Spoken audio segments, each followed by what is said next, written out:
Okay, ladies and gents, are we ready? I think we should be fine. Time for me to turn on some lovely rain sounds. So let's get a little bit of that going.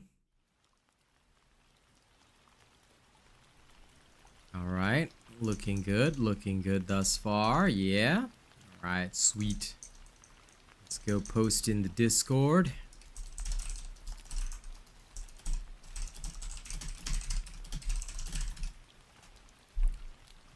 Rock.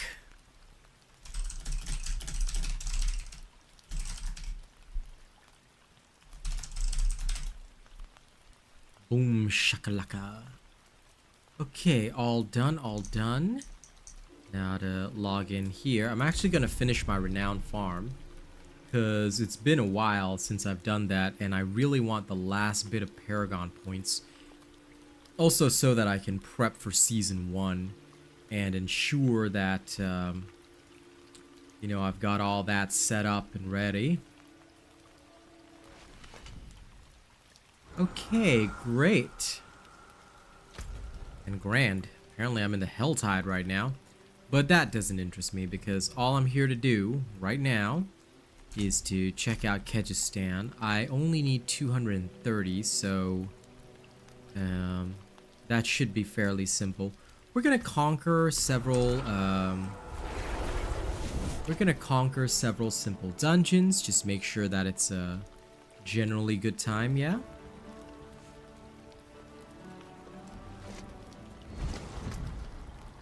Thankfully there is a stash here, so we're just gonna stop by.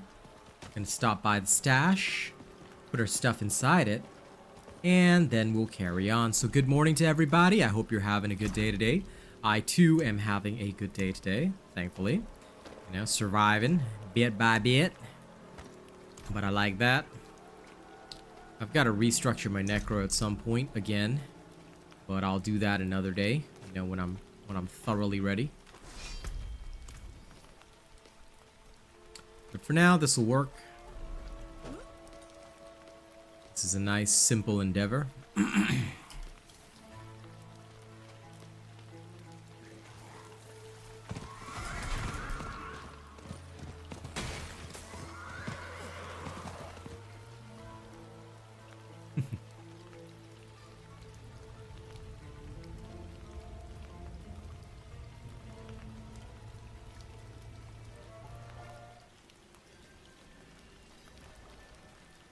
Okay, let's go.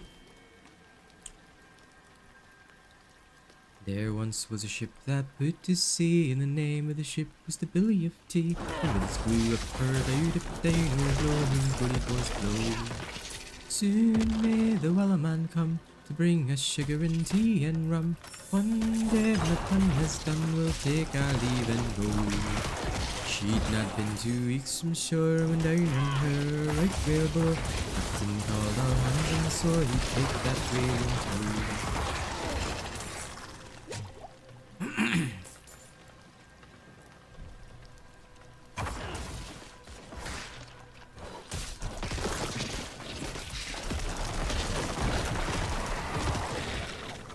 Favorite part of the Shadow Necro.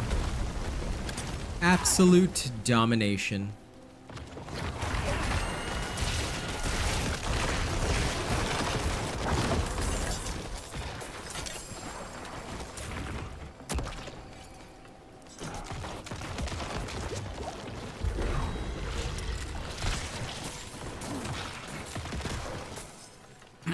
You don't ever get big flashy numbers with this, but the thing about that is, although there are no big flashy numbers, the damage is intense. That's my favorite part.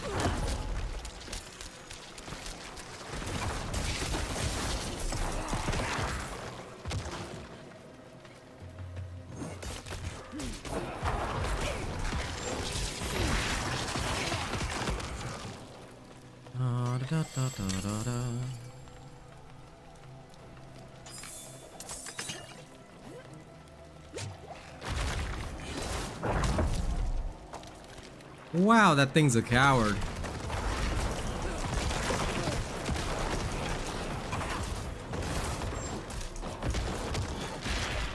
That's pathetic. Did you see that thing run?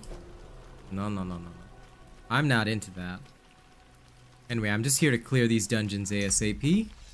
Once they're all clear, I will be able to carry on and just get my renown, which is what I want done. The last bit of renown for Kyrgyzstan.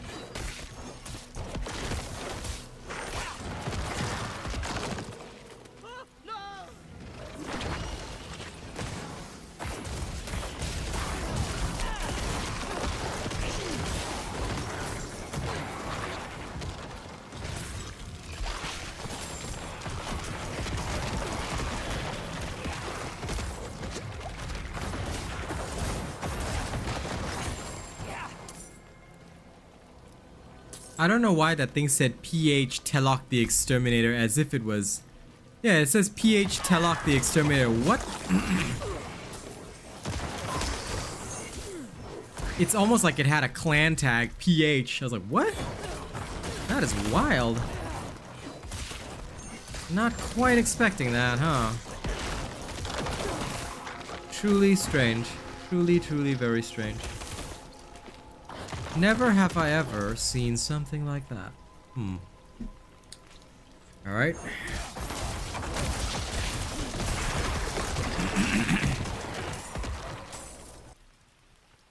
That is odd beyond words. But c'est la vie. It is what it is, and I'm sure it is fine. Okay. Allow me to carry on.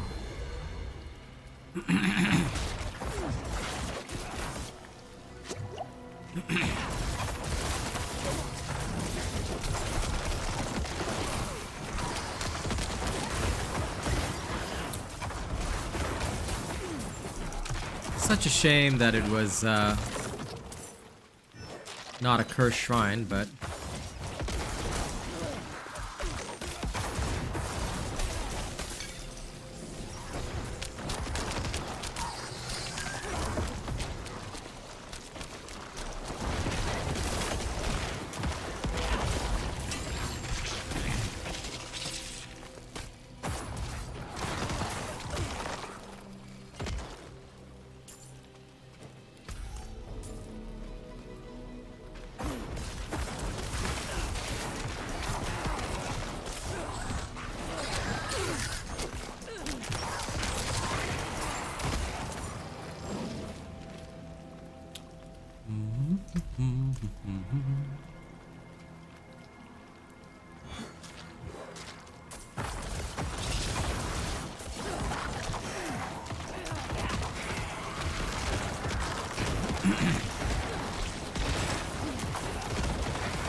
okay.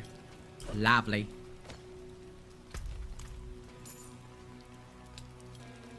Shooby-dooby-dooby-doo-doo-doo-doo, shooby-doo-doo-doo-doo-doo-doo-doo.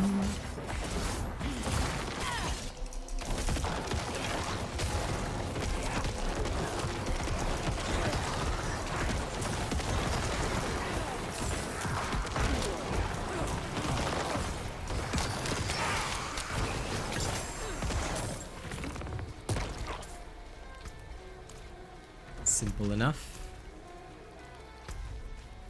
Right, Pulverize is probably back there somewhere.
this dark ground everywhere. My favorite. Now, what is this way?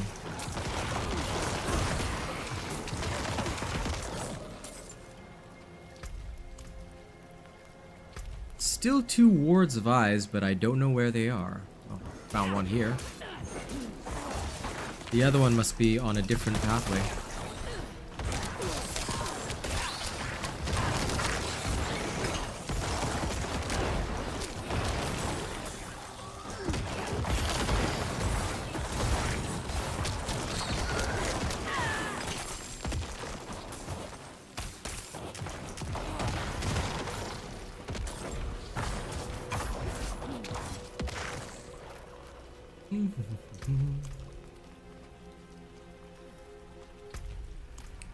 Hey.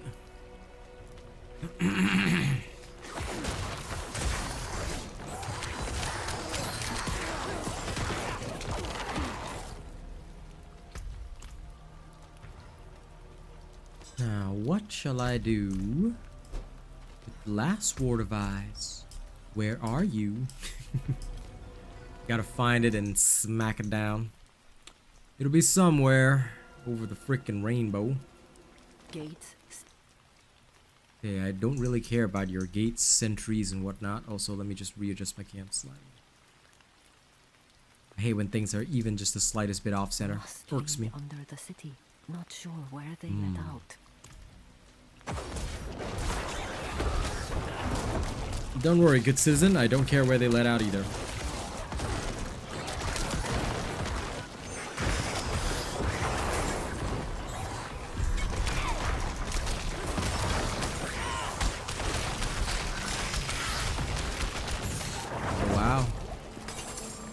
The only time when I would come close to dying, getting CC'd. Okay. Sweet.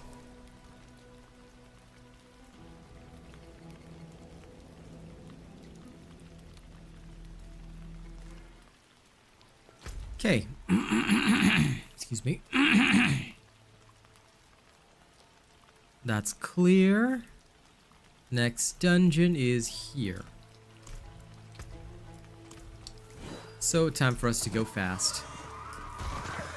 We're just here for the Renown farm, so I reckon if I could just clear another couple, we will be set. So let's get that done. Hey, Sammy. As for what's up, not really that much. I'm just genuinely just trying to rush some Renown before I head back onto my Druid. So I'll be on my Druid soon. I'm just rushing Renown on my Necro. Because I really, really want the last few Paragon points from other characters. So that's my plan. That's my plan. I'm not like gonna let anything slow my fam.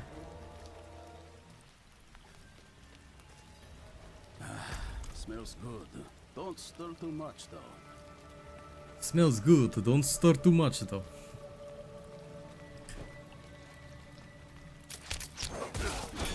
Oh, my drink's finished. Oh well. Thought I had some more. Oh, not that it matters. Anyway, just literally here to smash.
Go, go, go, my... Go, go, go. Go, my corpses, go. Good lads. Slay the Keepers 3. Sounds almost like a fairy tale.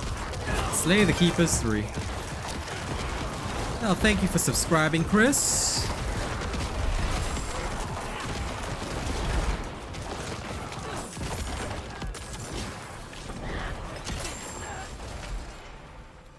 Remember, putting no effort into your kills is awesome. This is the way.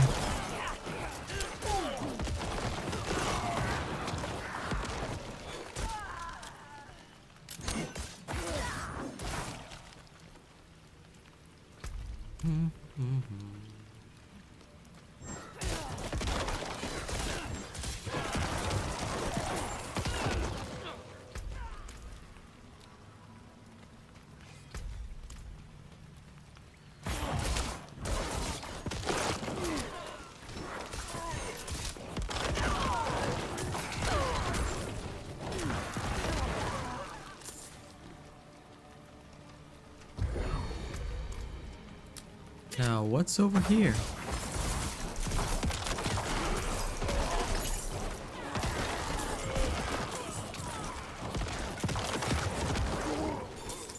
Best part of every necro. Just detonate everything. But where are the keepers?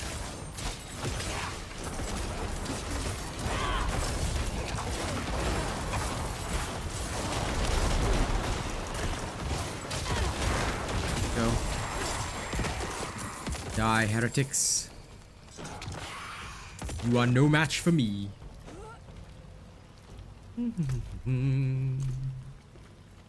Still says Slay Keepers 3. Where? Where? Don't tell me they're all like gathered up in one location or some weird stuff like that.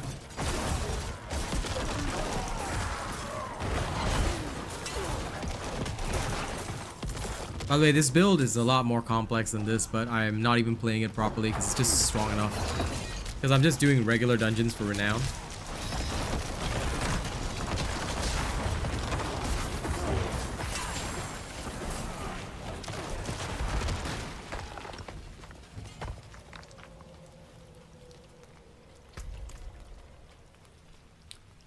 Come back to me, love. I hope you know I'm always with you. Okay, well, I've slain one keeper. Now we've got two more wandering around somewhere.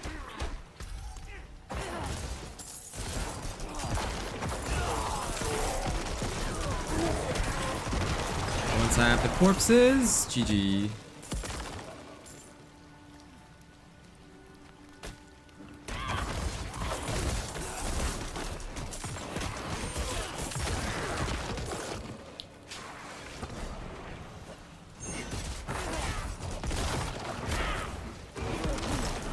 Wherever you keepers are hiding, I'll find you.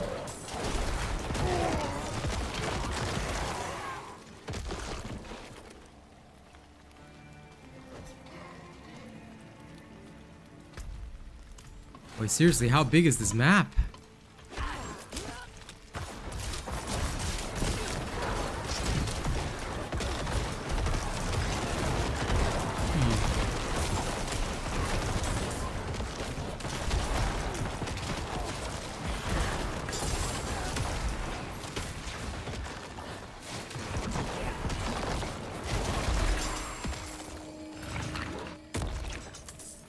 Is way larger than expected. I mean, I know there are some dungeons that are large, but still. Ah, finally found one of the keepers.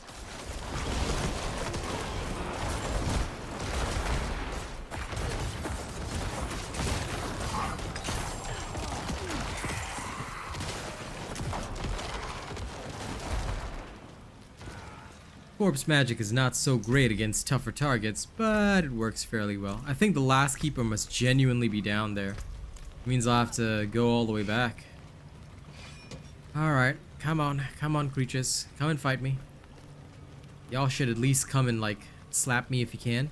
And thank you to everybody actively watching. I can see y'all keeping the sound on. I appreciate that tremendously. Alright. It is much appreciated.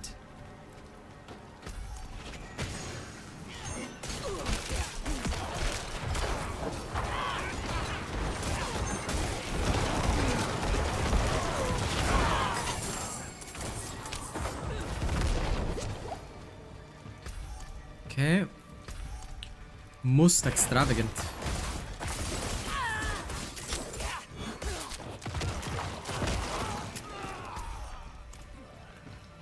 Now, please, is there anyone here? Ah, yes, there's the final keeper. Thank God. Okay. Big help, big help.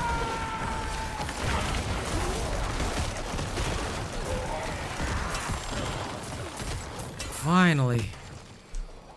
Well, I gotta go back to town and sell first, but finally. That took a freaking dragon age. I love doing these dungeons for Renown, but they could stand to make it a little easier on me. This is my last desperate Renown farm. I literally just need to clear 6 dungeons that I haven't done before. Okay, clear those 6, and then after that I can literally just relax. And life will be good, and I don't have to worry.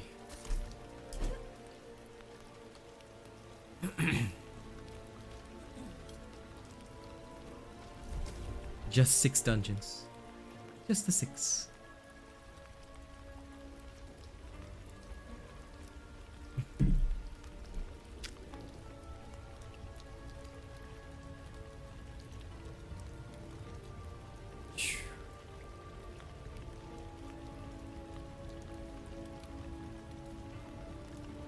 Load me, Diablo. Don't take this long. I need to finish this farm. Werebear? Coming later. I'm doing my Renown farm. I just have 6 dungeons to clear. Should not take too long, given my usual rate of running. But I will do my best. 6 dungeons and 1 side quest, to be fair. Once I do that, I am set. Because Renown is such a painfully annoying thing. I'm just glad I won't have to do this silliness again.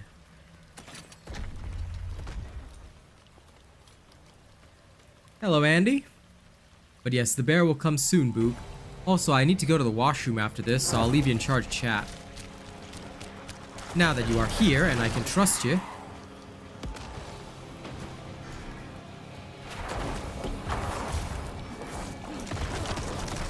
Anyway. I'm gonna give this boss a quick wipeout.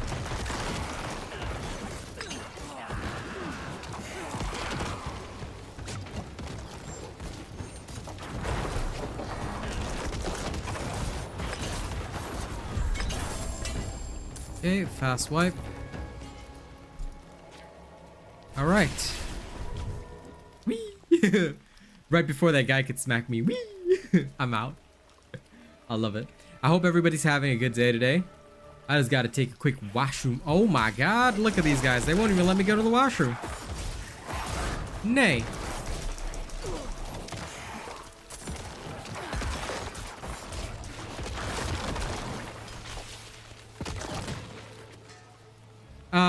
Because it is not relevant. Corpse Tendril is just to pull people together. You don't need that. You really don't.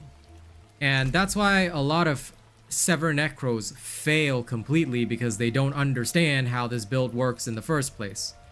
Alright, although I am gonna, like, after I do my rogue, I'm gonna restart the Necro, because I want to do this, like, I want to do the Necro a slightly different way than how we've got it right now. But basically, if you do things the correct way, alright, you always get the right results. But a lot of people, they don't understand. Like, they say, oh, Corpse Tendril is useful. It's actually not. 95% of the time, you're wasting your skill points. You're wasting a skill slot. You don't need it. it's actually better to focus on Blood Mist, which can detonate corpses if structured right. I haven't even fully structured this build because, like I said, I need to actually restructure this build to be hyper efficient. But even not hyper efficient, I think you can see that you just survive. Like, why would I use something with a cooldown when all of my skills don't have a cooldown? And also, this is much better for PvP than Corpse Tendrils is. That's another thing. So, yeah, whichever Sever Necros you're seeing with Corpse Tendrils, they're all playing it wrong.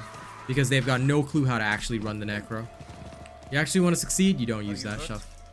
Because it's a very, very bad idea.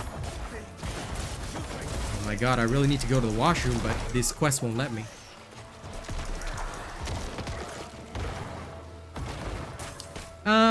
Devin, my honest answer is you can switch it as soon as you're comfortable. Like, I basically switched to the Pulverize build once I had most of the legendaries I needed. I do need to go use the washroom, but I gotta freaking do this quest first, because this quest just popped up. I can't just abandon a quest halfway, that's not how that works. No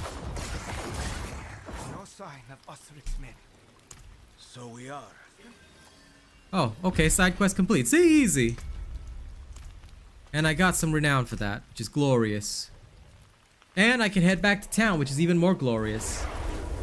And feel free to ask any questions for any type of character, like I'll answer them. But first, I desperately need to go to the bathroom because my bladder is about to explode. So Boog is in charge of chat while I'm gone. I'll be right back, and then I'll finish out my renown farm, and then I'll be back on my werebear. Okay, so I'll be slamming on my bear soon enough. Okay? Okay. I will BRB.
Okay, made it back.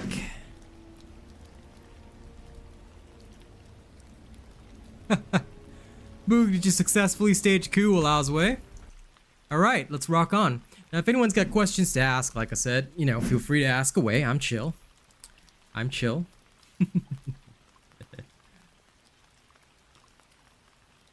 I'm glad that you guys are having nice weather. Alright, let me go talk to Edgar. Acts of atonement and whatnot. Well, if it isn't the Desert Wanderer. No worse for wear, I see. No, It's risky to. Her name is Suna. Old. I'll handle it. Okay, this guy has to go save a friend. Sounds good. Let's go save him. If I finish enough of these, maybe Misa have to do less dungeons. And if I have to do less dungeons, I think I know. oh, some random drunk. A bunch of folk. They say that he who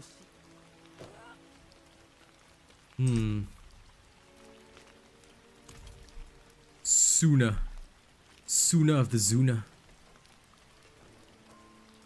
Have you seen an old woman? And by the way, thank you guys so much for the active viewership. You know, you guys listen, like, you know, watching with the sound on are freaking amazing.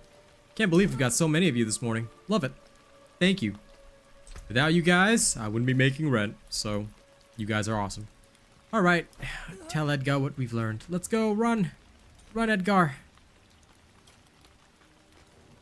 Damn it. This is Osric's. He's an Inquisitor. Here's how we'll do. Once you're in, hold. So I have to distract the Inquisitor? Okay. Cool. You are a new informant? Quite a strange outfit you have on there. Guess we're working with anybody these days. Go on, get inside. Guess we're working with anybody these days, huh? Yeah, that's right. You are working with anybody. Because you guys are evil. Pure evil. By the way, I'm adjusting my mic, but let me know if there are any sound issues, yeah? I'm just adjusting the positioning so it's easier for me to, you know, work with the screen. My mother told me someday I will buy Well, quickly then. Yale What with is good it? Have you oars. found the deserter? What? Who are... Of course I'm not an informant, I just decided to get into your HQ. I mean, would a necromancer inform the Knight's Penitent? Did they hurt you? No, I'm fine, but you need to hurry. Why does Edgar need to hurry? Edgar, who is this? Someone I trust. Those men knew. What? You saved them? Let us quit this cursed place. Okay, they found the refugee camp, and I think they're most likely gonna probably kill them all, which is pretty bad. Edgar has been hiding. Will you? Edgar saved my wife. By night he was one. Okay. Edgar's been hiding people. Right. Well, let's get going then. Ain't no time for sitting around. Then we'll just have 3 dungeons to do. This quest line is very helpful. The Renown bonuses are good. That way I just have to clear 3 more dungeons after this and we'll be set. Well, 3 more dungeons and 1 side quest, but I can do a side quest anytime. Okay. As you can see, death always rides on his pale steed. Hello, Miso. No problem. But please remember that my builds are not actually made for hardcore, so you are taking a risk. And I really respect you for playing hardcore because I don't know how to play that shit. So if it's working well for you, I'm happy, but just be careful, okay? Because it was not built for hardcore, so yeah. It's good, but it was not built for hardcore, so do be careful, okay? 'Cause I have no clue how to play hardcore. I'm a softcore player, and that's all I know how to do. Hardcore be dangerous.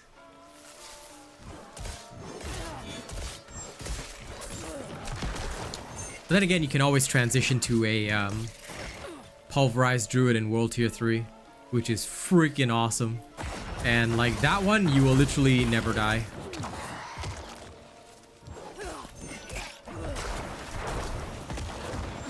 Yeah, it'll run really smooth in World Tier 2 up to level 50.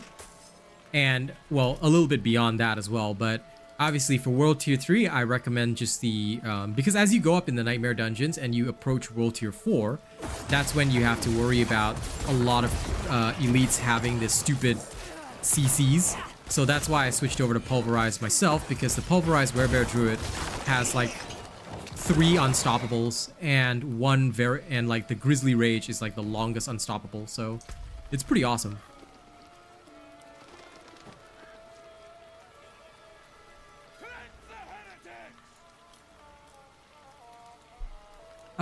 Keep tier 3 and do your Renown, dude. You should never play in a lower world tier. You should always play in the highest world tier possible, because enemies are scaled to you regardless. So you should never play in World Tier 1. Never, like, as soon as you can reach World Tier 3, you should always play in the highest World Tier. I should never have... I always tell people, if you play in World Tier 1, you will never get gear and you will just basically be a super loser. So unless you are doing some kind of like twink farming for, like, for example, for hardcore, some people actually go World Tier 1 so that they can like farm levels really fast in the early stages, and then they switch to World Tier 2 and 3. But basically, you should never be in the lower world tier. You can do your Renown farm in World Tier 3, and you should. Because that way, whatever drops you get should also be for World Tier 3. Better gear, easier time. You don't want to go to a lower world tier and get, you know, trash drops. That is my honest advice. I don't know why a lot of people do World Tier 1 in the first place. Like, maybe somebody recommended it to them or something like that, but in any Diablo game, right? This was the same in Diablo 3, FYI. You should always go to the highest possible difficulty for your character. You should always go to the highest difficulty that your character can reasonably manage, is what I should say. Yeah, no problem, man. This is the same advice I give everybody. Like, I hate when people get the wrong advice. Like, I don't know. Like, I've seen more than several people come to me asking the same thing. They always say, oh, you know, should I be in World Tier 1, World Tier 2? I'm like, no, World Tier 2.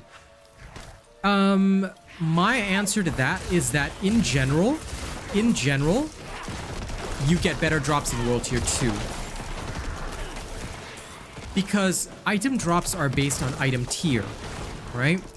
And if you don't get items of an appropriate tier, then the affix bonuses on those items are gonna suck. And if you don't get the highest possible item tier, you will struggle to move to the next world tier, which is the biggest issue. So that has been my experience here, which is again why I tell people.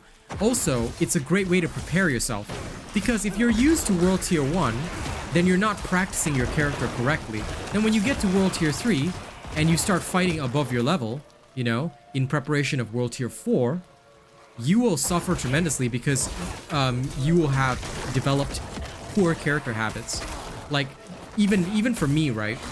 You can look at my most recent video that I just posted where I play the Barbarian. I'd gotten so overconfident with the Barbarian's tankiness that I died to the capstone boss, which is only 10 levels higher than me, which should never have been the case, because I fought 11 levels above me without difficulty.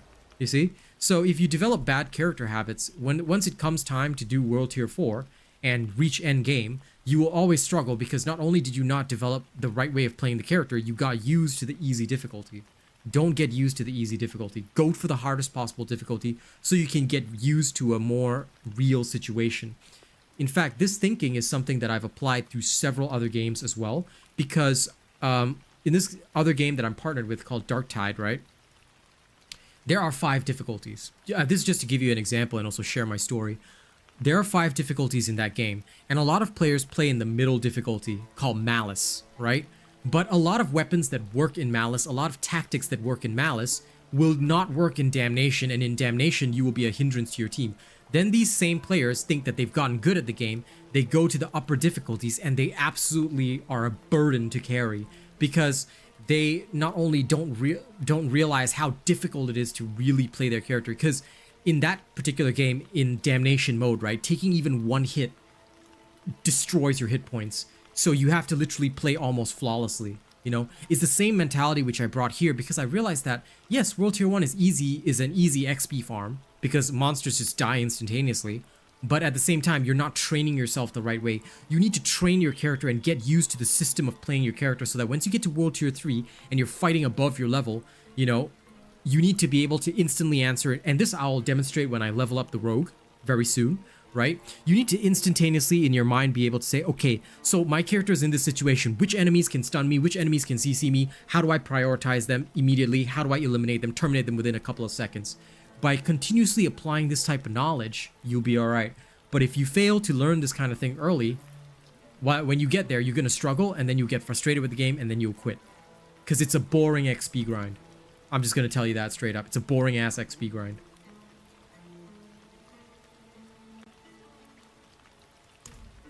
If the YouTube guide recommends playing World Tier 1 until endgame, then I wish them well, but I'm the sort of player that actually likes taking on a challenge when I'm playing, you know, not pussying around until, you know, literally freaking endgame. Morning, Surbane. So if you want to pussy around till endgame, you can, but it's so stupid, you know, like, oh, the XP's not much different. Yeah. Listen, they can bugger off, because in World Tier 3, you need to hit World Tier 3 as soon as you get to level 50. Why? Sacred Gear, which will drastically improve your survival and farm times, even in World Tier 3. I mean, you guys have seen how fast I kill enemies. Alright, I'll demonstrate on the Druid. Alright, I always fight way above my level, but let me just demonstrate to you, if I really wanted to focus on only XP farming, I could just fight in dungeons about 4 levels above me, and I would just do it so fast, you see? Oh, I'm just here for the Renown farm, actually.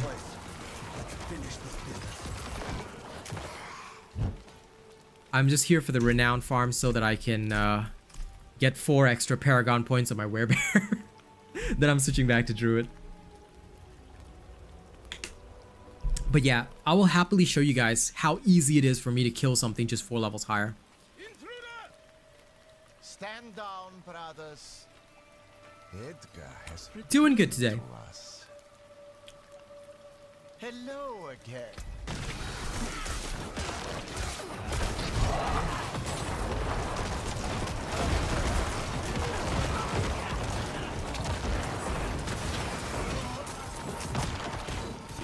Oh lord, this Osiric captain. Okay, buddy. There's more than one way to cook you. Now, suppressor affix can be annoying, especially if they're teleporters as well. That's okay. I have my own ways of handling these. These types of enemies don't really deal much damage. So although they can avoid my damage over time, oh well. Show them there is good beyond this fallen world. Alright. Good.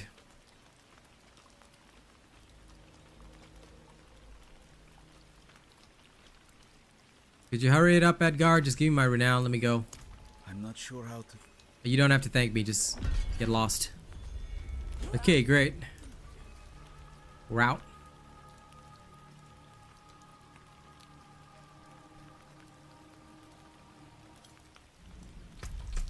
Okay, great. There's literally 3 dungeons. There should be a fair few that I can clear very close by. Okay. This is Kyrgyzstan. Here. This is where I need to go. Altar of Ruin, let's move.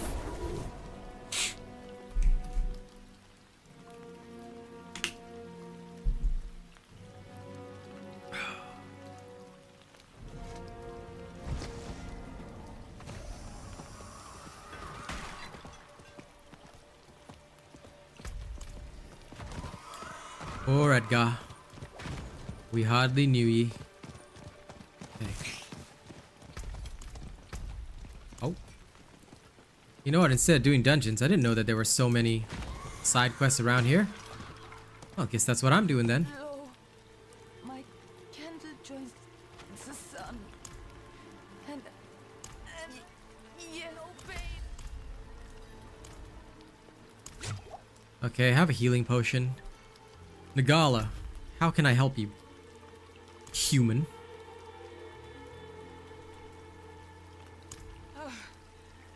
Okay, human. Understood.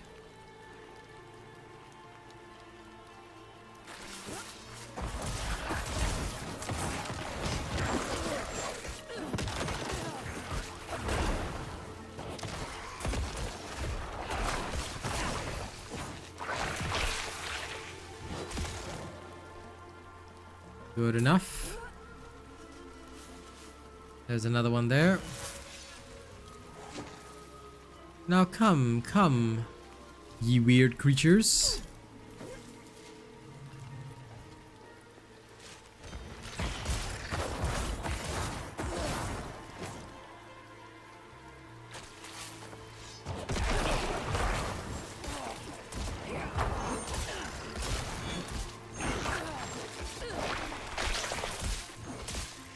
You don't have all the gear, well, that would explain it.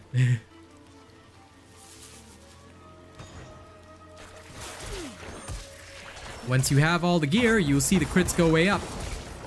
Gear is the main reason that you do a lot of crits. Also, Paragon, all that kind of stuff. When it all adds up, that's how you hit those really big crits. But gear is crucial. Gear is crucial. Yeah, nice, Chris. Very happy to hear you say that. The story is fantastic. So my honest answer, Mitchell Baker, is that you need to ensure that your gear is optimized. Look for the stats that you need and you're good to go. Hey, no problem. They are there to show. They are there to show. But yeah, gear is crucial to Barbarian, especially because don't forget, Barbarian has 4 weapons. If you optimize all 4 weapons, life is good. You don't, then you will still do well, but not as well. To be fair, you only need like 200k worth of crits if you really want to kill everything in the game at World Tier 3 level. You know, the 1 million that I do is like overkill, but again, you know, that's all. That's just like how it works. A little bit of overkill is pretty good sometimes, you know?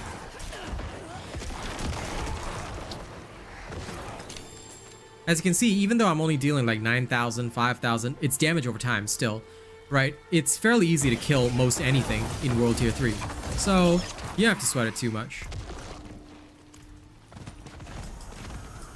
Yep, no problem. If you need ideas on gear, make sure to check out my late game Barbarian video. Make sure you pay close attention to the gear, gems, and legendary aspects segment. All of that is very important. I did the capstone at 47, but you don't have to do that. Like, you can do it whenever you're comfortable. Give it a try and see if you can handle it. If you can handle it, you're good to go. If you can't, then that's okay. You can always try again later. That's kind of thing though. Like, every single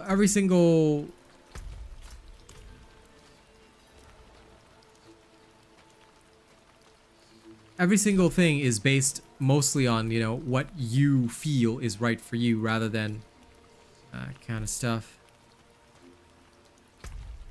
What's this? Follow the Pilgrim's Journey. What?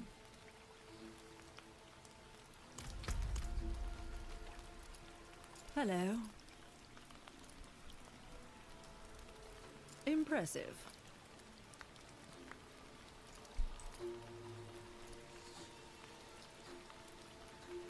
Aid would be welcome. What do you mean stand at Akarat's feet? Like, what am I supposed to do? Greetings.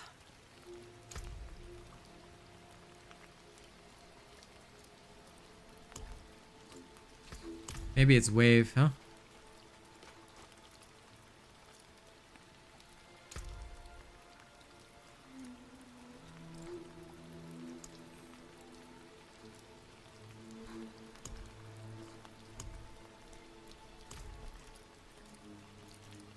Look.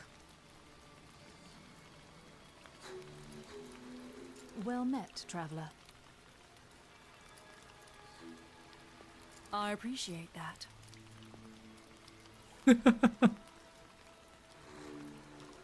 Goodbye, not farewell. Ah, screw you. I'm not doing this. Yeah, just keep farming though, because as you farm, you'll get what you need. So just keep going. Gear is an RNG journey anyway. Clean water So you literally don't have a choice anyway. You just have to, you know, keep going until you eventually get what you need. And that's basically how it works. Like I said, sadly, no real choice. You just keep going, you know? I'm the same. I'm kind of the same on my Druid because I don't, like, I would really love if I could get all the stuff I need, but I know for a fact that I cannot yet. Yeah, it's normal to feel that way, but it's okay, you know, just go hit World Tier 2, see how you handle it, then go try the Capstone Dungeon. There's no sense in feeling bad because you went into World Tier 1. Like I said, a lot of people have the wrong idea, so it's okay. Oh, follow emote, okay. That makes a lot of sense. I will try that.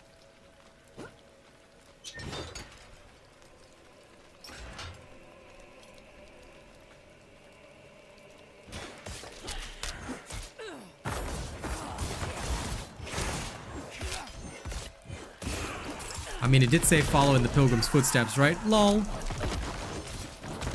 But anyway, I'll clear this first.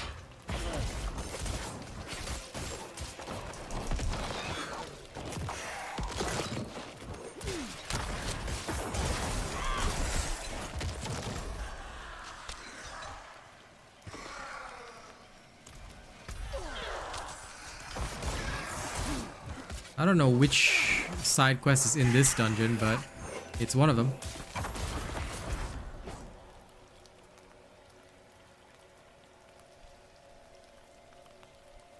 Ah, find the holy symbol in the Tomb of Saints. Easy. Okay. Let's go.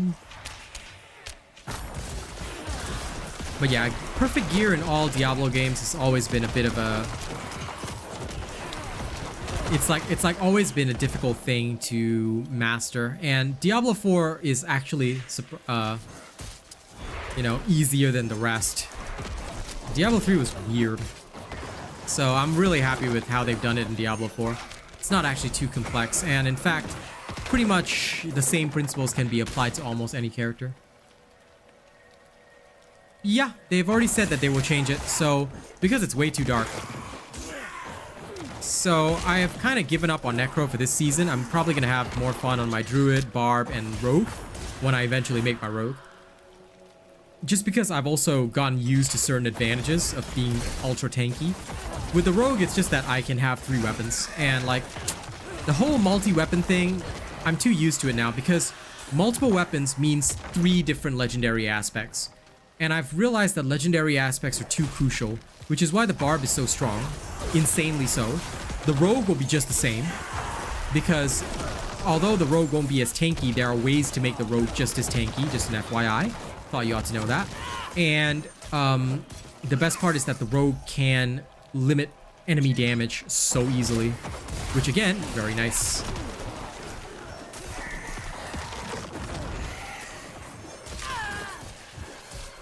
With the right stats and skills, the Rogue can drastically limit enemy damage.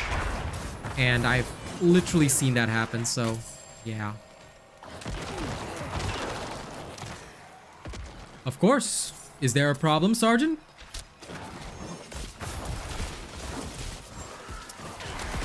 You got some issue with me being live 24/7, huh? No problem. The Whirlwind builds are like hyper late game builds because they require several uniques in order to be good. So they're fun, but the hammer is way better, in my opinion. And also way better for PvP. Yep, I'm going back to my bear as soon as I'm done with my Renown farm. The Necro is kind of dead in the water for this preseason. So, and it's also not as fun to play. But in the next season, once again, I'll probably open up as a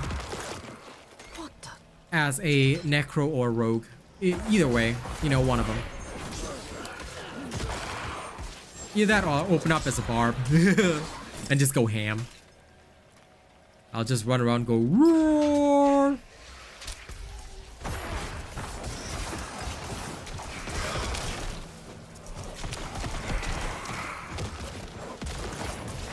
But Necro was great for me to learn the game because it was like super consequence free, you know? So The Necro was, I'll never regret. It's always been my main, and it's always been the first character I play. But with Diablo 4, it was basically my learning character as well. So I screwed up a couple of things on this Necro, which is like demotivated me to take it all the way to endgame. I'm probably going to take my Barb, Druid, and eventually when I make the Rogue to endgame before the season ends. So that's what's going to happen. And then when the next season starts, you know, those will be my openers. And of course the Necro will come. But I'm going to go the opposite direction, and Necro is going to come like later. It's going to be the later character.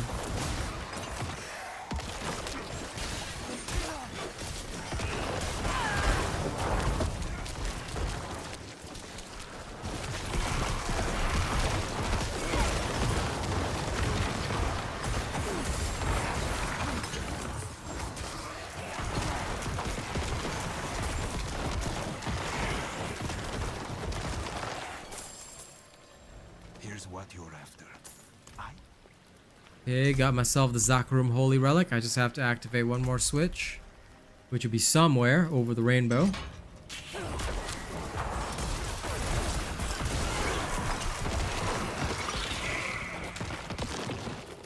But yeah, I want them to reduce the darkness on this type of Necro so that when I do actually play it, it looks cool as well as stream it. Because right now, even if I stream this, what you guys don't see any of the action. You see some half-naked skeleton running around and exploding, and then that's about it. You know, it's less visually appealing than, say, the Werebear, which looks cool. You're a freaking bear, you know? Works good. And it looks better on stream as well. And of course, the Rogue is so specky that it looks awesome. The Barbarian just hits huge numbers. So, like, the most visually appealing to stream are these three classes, in my opinion.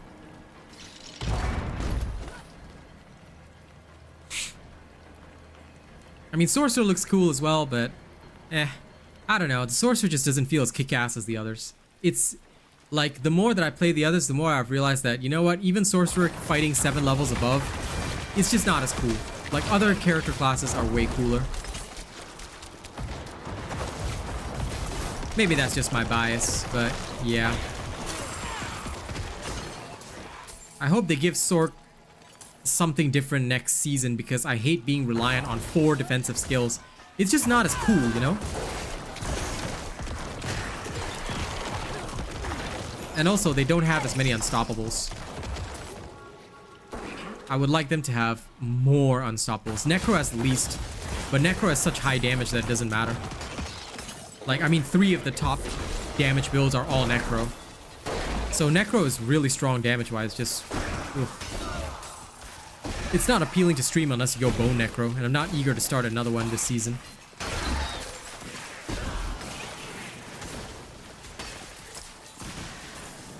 I mean, it's up to you, man. If it doesn't look fun to do, then don't play it. My advice is you should play what is fun for you. If you feel that other builds are more fun, you should use those. Because at the end of the day, you're playing a game to have fun. Or are you playing a game to, like, you know, be the very best that no one ever was? If you're talking about you want to be the very best that no one ever was, then you've got no choice. You have to sacrifice fun for efficiency. I mean, if you don't like seeing huge numbers on your screen, then Hammer Barb is probably not for you. Make the decision based on, like, you know, what you want to do. There is no right or wrong answer in the game like this. You should do what makes you happy. That's my advice to anybody that plays any video game. If you're not happy doing what, you know, if you're not having fun, you're not, you know, having a great time, then yeah, that's not exactly the point of playing a video game. You get what I mean? You know, you're playing to relax, you're playing to have a good time, you're playing to enjoy yourself. Like, I enjoy myself on the Necro, but even then I can tell it's not really very visually appealing because I don't really do much. You get what I'm saying? As compared to, say, the Druid, where it looks more active. You know, my bear's charging all over the place, and even the sounds going off in your ear are really awesome. You know, same with the Barb. I love the shouts, the way she goes, Rotgar, things like that. So that's fun for me. You know, that's thoroughly enjoyable. And I guess that is what influences my decisions to play those characters.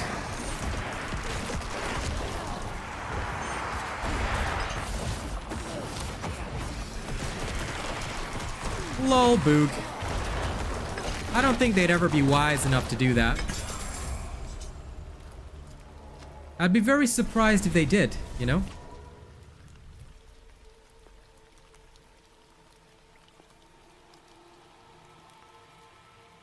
Yeah, fair enough. Nothing wrong with that. But again, like, you know, seek...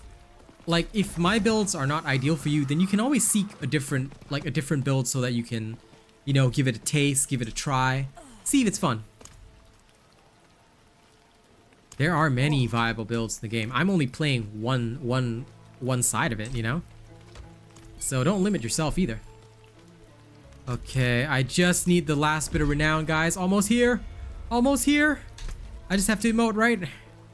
Shit, I forgot how to emote.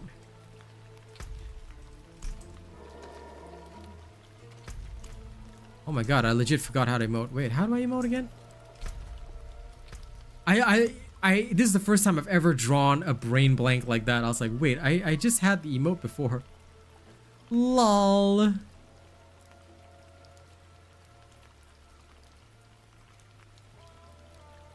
Ah, yes, it's E, isn't it? There is that key. Is it not listed here? It is, there we go. Action wheel. Come with me. I guess that means I really don't emote enough at all. No, it's E for me. Okay, renown completed. The last of my Paragon points are here. Whoop! Whoop! All done. Okay. Thank you, Necro, for your service. Yep, I'm all good. I'm all good. Werebear! Let's go. It's Werebear time. And thank you to everybody who is watching the stream with the sound on. I appreciate all of you. I can see all of you giving me that love. Thank you, thank you, thank you. Mega appreciated. I love the love. Tea is good, tea is good.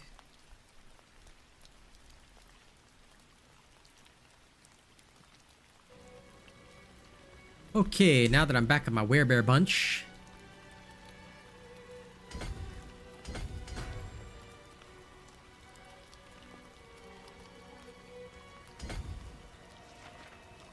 Okay. Setoru. Now, I just need a bit more intelligence, which is totes my goats fine.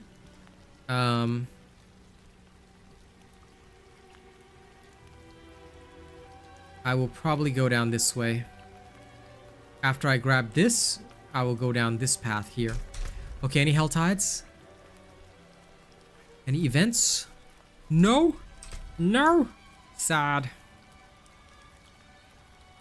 Okay, so let me just go into a tier 14. Just as an example.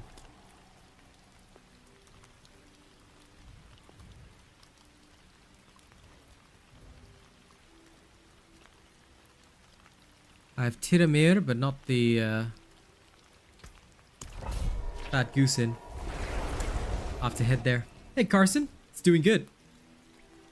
I am here to now play the Werebear that I finished my renown. Also, hi OG. It is good to see you, my friend.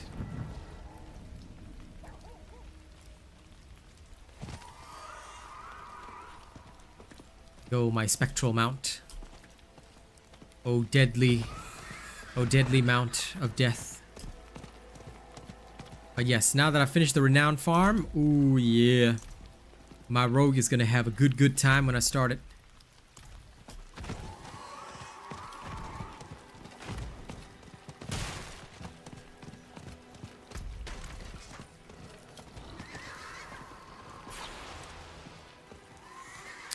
Nice job, always fun.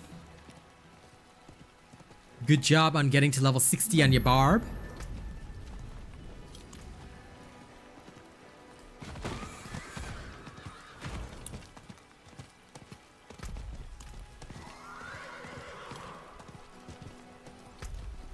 Yeah, maybe I will.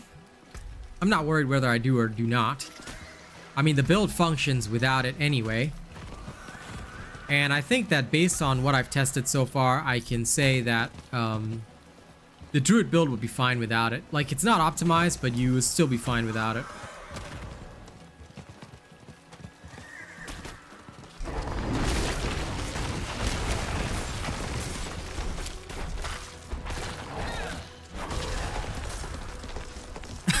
Excuse me. Excuse me. But yeah, basically, like, even without it, your Druid will more or less do really well. All it really takes is a little bit of grizzly fervor, you know? Probably tomorrow. I won't be doing it today because today I really need to rest. I'm actually slightly sick, but obviously I don't want to take time off streaming because I really need to make rent money. So yeah, probably tomorrow I'll film it. Today I'm gonna take it easy, chill out a bit, you know. I'm just gonna stream, enjoy myself, game. Well, I mean, game on Diablo, obviously. But yeah, that's gonna be my day today. Tomorrow I'll film the video. So this is my plan. This is my plan. Enjoy your coffee, my friend.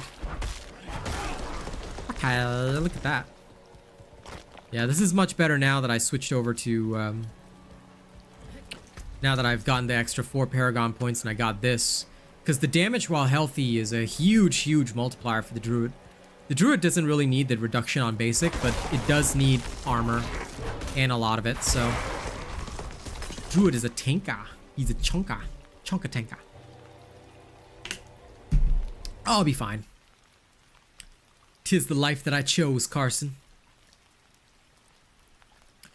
Yes, you are up very early. Because you are in UK, if I'm not wrong, so very, very early.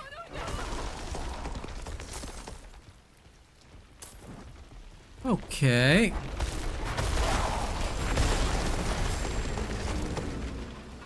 Like, this is again why I say the Necro is just not as visually appealing as the Druid. I mean, with the Druid, you just go ham. Everything that you do just looks absolutely ham. It's just absolutely awesome to see as well. The trees themselves seem to And these enemies are just 7 levels higher, like they die and fall like flies.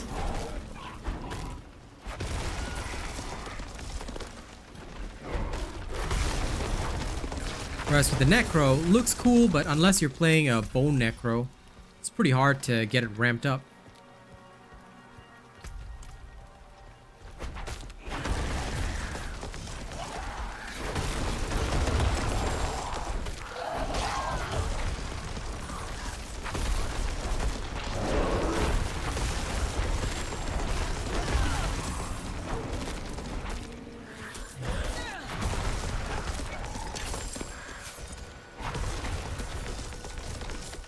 I think that everyone's first character in this game should be a barbarian because they're so strong.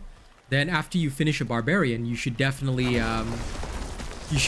go for like Necro, all the others, because Necro does high damage, but Barb will always be reliable, you know, or any of the others. But definitely for first character in the game, it's always a barbarian because barbarian does the most without any bonuses.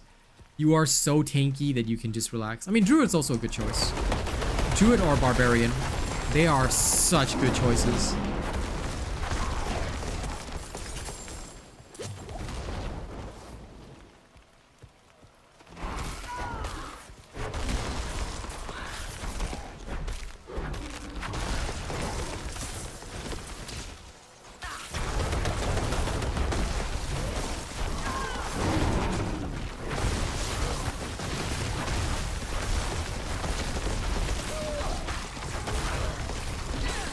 Look at this. The enemies all have literally red levels. And it's still that easy.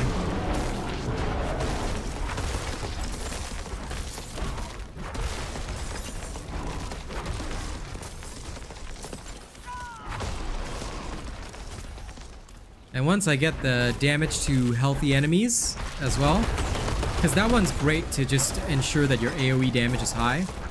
I'm gonna grab that, and I will totally wreck face.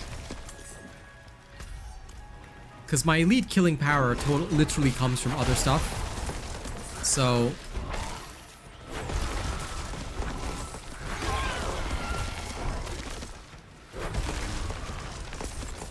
So what I mostly want is just big hits on the initial rush. So I can get close to one shots.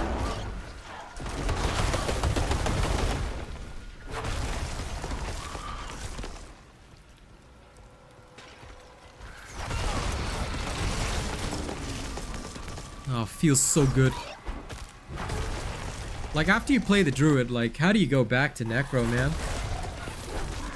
Lol, Carson, I tell you, man, it's the way RNG works, bro. I'm fighting above my level, never seen a single Vasilis, right? And homie here got 3? Damn. He knows what it's like, the game, man, the game. But yeah, RNG's like that. Like, for me, it's you know, I'm used to how these games go sometimes, so I'm just chill out. There's this, like in Darktide, again, referencing the game I've been partnered with before, I was searching for this one particular blessing which was necessary for the power sword. It's called Power Cycler, and without this blessing, your character is, the veteran character is a lot weaker. So what happened was that I searched for this blessing for over 500 hours. 500 hours, ladies and gents, and I never found it. Then one day, on my, I think, 520th hour or something like that, I was chilling out. I opened up the rare shop, the weekly shop, and it was sitting right there. The Power Cycler blessing on a perfectly God-rolled sword. I was like, okay. God cut me a break today. And then I picked it up straight up and I was like, yeah. Oh yeah, listen, I played 500 hours of that game without getting the ideal blessing. It's crazy, but that's sometimes, you know, RNG, gacha mechanics, they're all the same. But on a game like Diablo, it's not as bad because I know that eventually you'll get it. Like, I'm still relatively early in this game. Because for all the time that I spend playing, I do run multiple characters. So I'm not gonna sweat even if I don't have perfect stuff. Like, the Barbarian doesn't even need uniques, so I'm just chilling out on the Barbarian whenever I get upset that Druid doesn't give me what I want.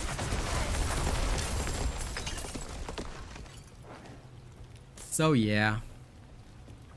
I'm going to bear.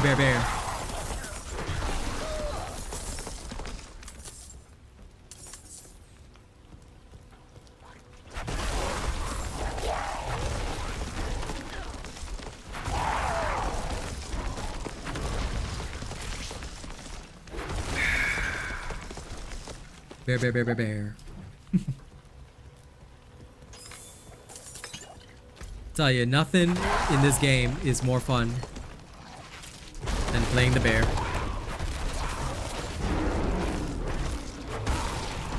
It's almost unbearable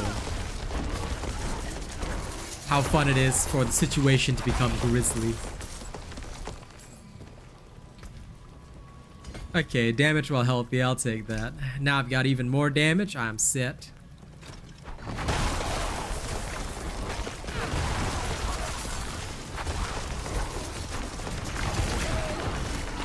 Roar!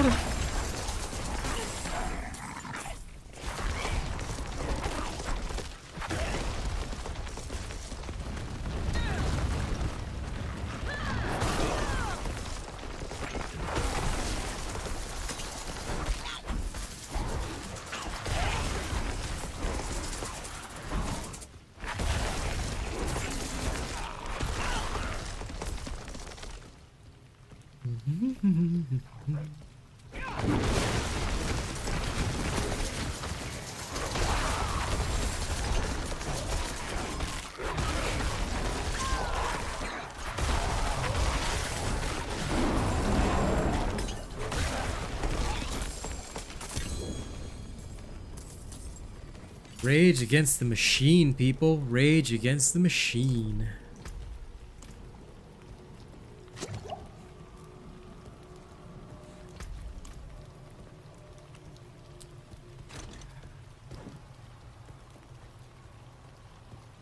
Yes, it is, but not today. Probably tomorrow. Only because I am resting today. I am not feeling 100%, so I'm gonna relax and rest. And then present to you the content when I'm ready. Also, I never use both your Grizzly Roar and Bulwark at the same time. I just made that mistake by accident. Didn't intend to do that, but oh well, them's the breaks.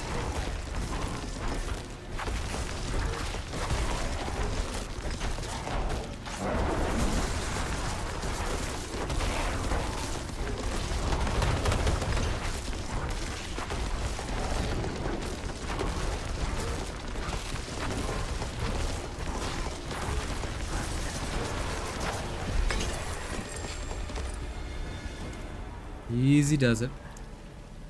Exploit glyph up. Back to town.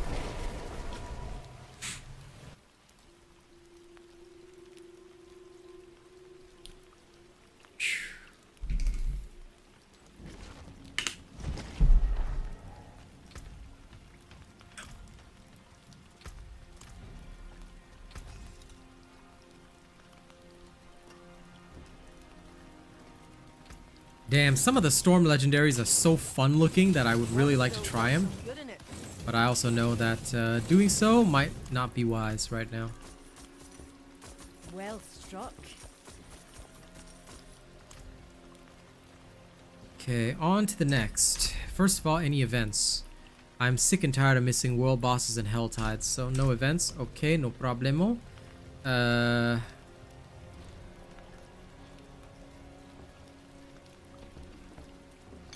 Drink the silly poison resist potion. Shadow plunge, next tier 14. Just so I can fast clear. Let's go. The faster I clear, the better. So let's rock heaven or hell. And also, thank you to everybody actively watching with the sound on. I sincerely appreciate you guys, alright? Remember, thanks to you guys, I'll be making rent soon. Just by viewership alone. We still have a bit of a road to go, but I'm very grateful.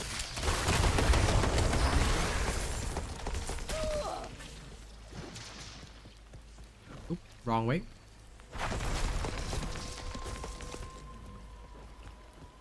There it is.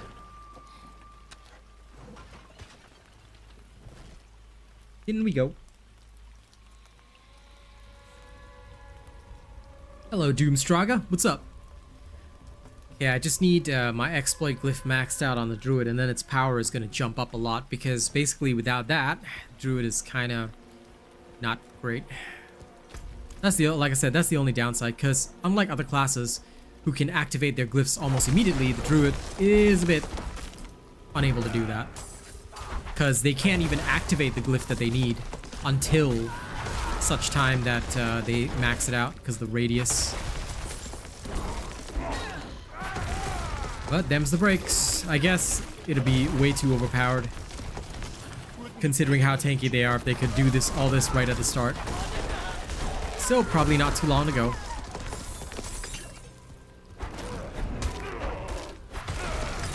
I guesstimate it'll be possible by level 60-ish.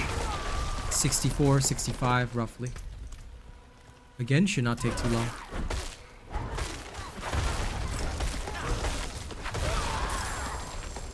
Ooh, I love that. And I'm fortified already.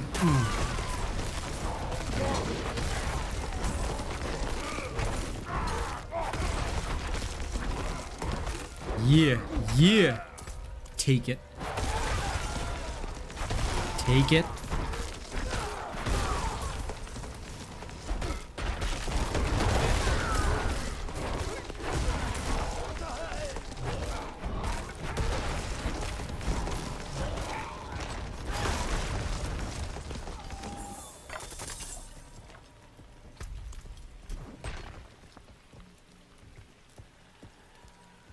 All right.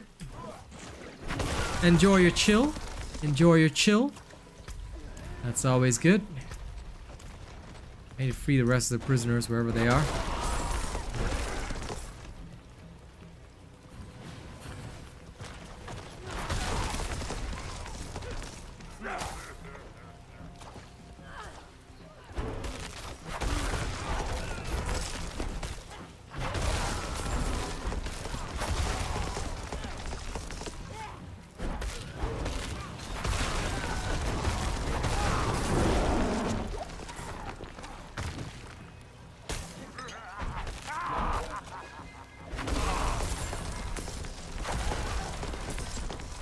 Okay, lay the poor prisoners to rest. Wouldn't have made it without you.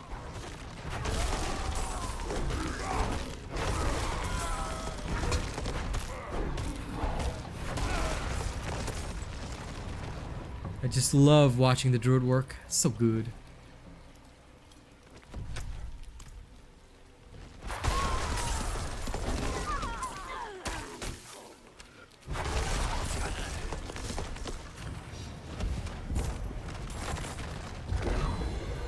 Aw, but it wasn't cursed. I was hoping it was a cursed lethal shrine, so I could enjoy more. Gonna try and draw them all in. I'm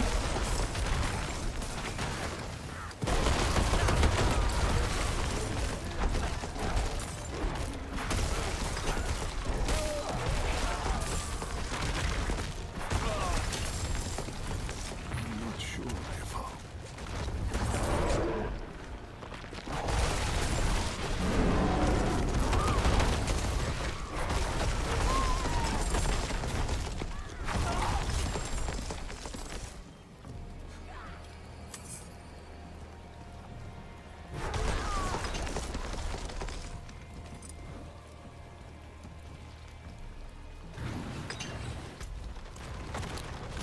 It does amuse me sometimes to just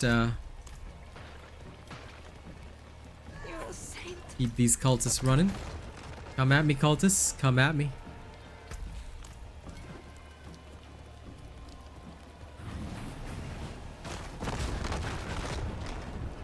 Oh lord.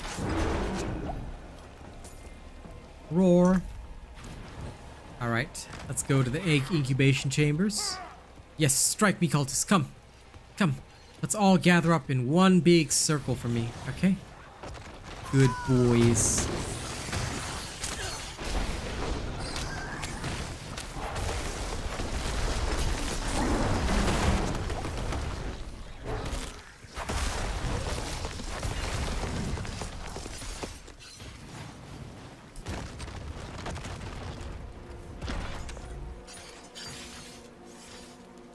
Okay, activate it. Let's go. Yes, that's about right. Because with the Druid, you definitely want to take advantage of Fortify and Overpower in general. They are very, very strong, especially on the Werebear Druid. Because you're focusing on the fact that you have so much tankiness, then you can literally use the additional power that you get from Overpower to do your killing as well, which is great. You get the best of both worlds, both tankiness and power. Add the Grizzly Rage into that and you are an anti-CC engine. So anybody tries to CC you, you can hit him back 3 times harder. But this particular build, like I said, and I'll be detailing it in my video, it takes more to get online, Devin, because a lot of the glyphs that other classes can bring online straight away, right? You cannot do that because you don't have that. You don't have the right. You don't have the right nodes around each of the glyph sockets. But unfortunately, they are still the best glyph choices. So I'll explain that more thoroughly in the video, of course. But even half done, even without my glyphs online, this is how well the build is doing. You know, you're easily fighting 4 or 5 levels above. Like I'm fighting 7 levels above, obviously, but I'm very experienced. Like, you could easily fight 4 or 5 levels above until you bring all your glyphs online, and then after that you can go ham, do your 8 levels above if necessary, you know? It's not difficult.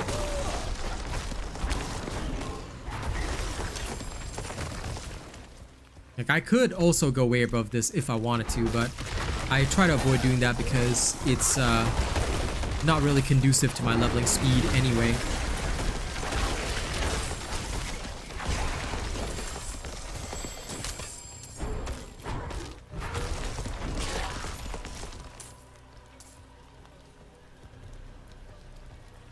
Yeah, understandable if you're aspect gathering. Like, just as an example, right? See, the exploit glyph, you cannot trigger its effect until you have at least 25 dexterity within range. But you will not have 25 dexterity within range until you actually expand the glyph radius so that it takes into account 1, 2, 3, 4, and then 5. You see? So yeah, it sucks a little bit. And that's the only reason why this Druid build lags behind the others a little bit compared to how, like, for example, the Barbarian has everything online straight away. Hey, River Archer. Same thing down here in the Werebear form. You can bring it online quickly, but you have forced to not focus on it, even though it's your most important glyph, because you need to bring Exploit on as quickly as possible, you know? That's kind of the issue. So yeah, it's a bit of a catch-22, but once you get it sorted, once it's totally sorted out, the Druid becomes so insanely strong.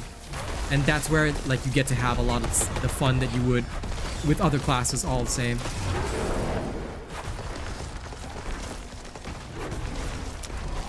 Oh my god, look at these snakes. Why are they so cowardly?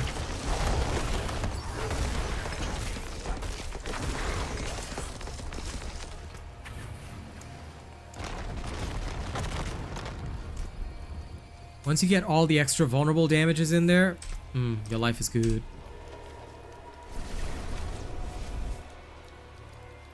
Yeah, gear is very, very crucial, as well as Paragon points. Knowing what to focus on, which bonuses to take, and also making sure that you've properly structured your skills. Because, okay, just as an example, right? Let me just show you right now. This Earthen Might is better when you have Earth Spike. Until then, I use this because it's 30% multiplicative damage. You know, you get additional maximum life, giving you more overpower damage, as well as 30% increased damage while you're healthy. Like, there is no reason not to have Earthsign Strength. The only way I would switch over to Earthen Might is at endgame if I really felt the need to, but even then, Earthsign Strength is very, very good. So that's why my damage is so high, because I realized that the Earthsign Strength key passive is far better than Earthen Might. Sure, all my hits might be critical with Earthen Might, but that's only relevant to me when I have enough damage that I'm not sweating it in the short term. You get what I mean? So I hope that that helps to clarify why I do what I do. Retribution is good, because then stunned enemies can take it.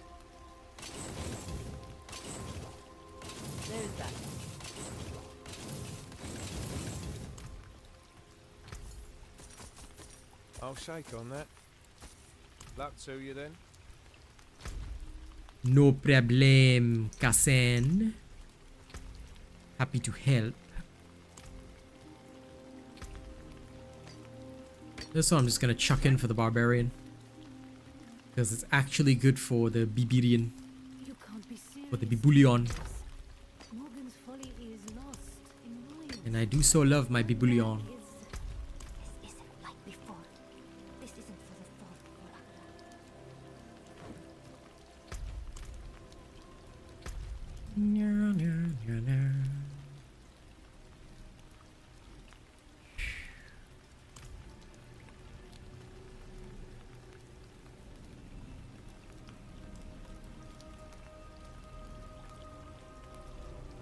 Okay, next, let's see, another tier 14 in Mallwood. Okay, accepted. Any events before we go off? I've missed too many. All right, let's go. I'm doing good, critter. I'm playing my critter. Yeah, enjoy the Barb, Sammy. I'm telling you, Barb is the best. And Devin, other Devin, Devin Sweat, good morning to you from, well, good afternoon from sunny Australia. Hey, Crimson King. The Lightning build is more active than the Ice Shards build, but you want my honest advice, Crimson King? There are 3 characters that you need to play this season. Well, in this preseason. Rogue, Druid, and Barbarian. These 3 are the most fun. And also the most strong. The Sorcerer and Necro fall behind, unfortunately, in the preseason. I'm waiting for buffs in Season 1. Because the Sorc, unfortunately, although you can fight up to 8 levels higher with a Lightning build, Ice Shards is still one of the top tier builds, and they cannot really push as much limits as the Druid and the Barbarian have, simply because the Druid and Barbarian are more tanky, and the Rogue has more damage. owing to the fact that the rogue has 3 weapons to get affixes from. And those affixes add up a lot, which the Barbarian is the key case for that. Last night I hit like 1.8 million damage at like what? Tier 3? Sorry, at level 63. Which the rogue can also sort of emulate if you have perfect gear. Which is stupid, but you know, it's how it works. It's crazy. It's crazy dumb. But c'est la vie. C'est la vie. And the Druid, once you get the exploit glyph fully leveled, can also do the same thing. Although they only have 1 weapon, they've got so many insane bonuses that... Because Druid is the only one that comes with a 50% damage to healthy enemies bonus. And then you can level that up to, I think... Is it 80%? So basically, your first attack toward an enemy will deal 80% damage, plus guaranteed overpower. And you add the high crit rate on top of that, bada bing, bada boom, things die. Okay, so, yeah.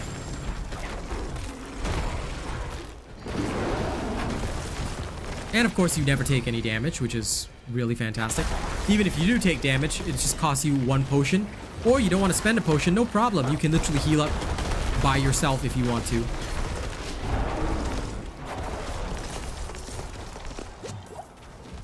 As it is, even with without like full build, this is already like 7 levels higher, and I'm just like walking through it.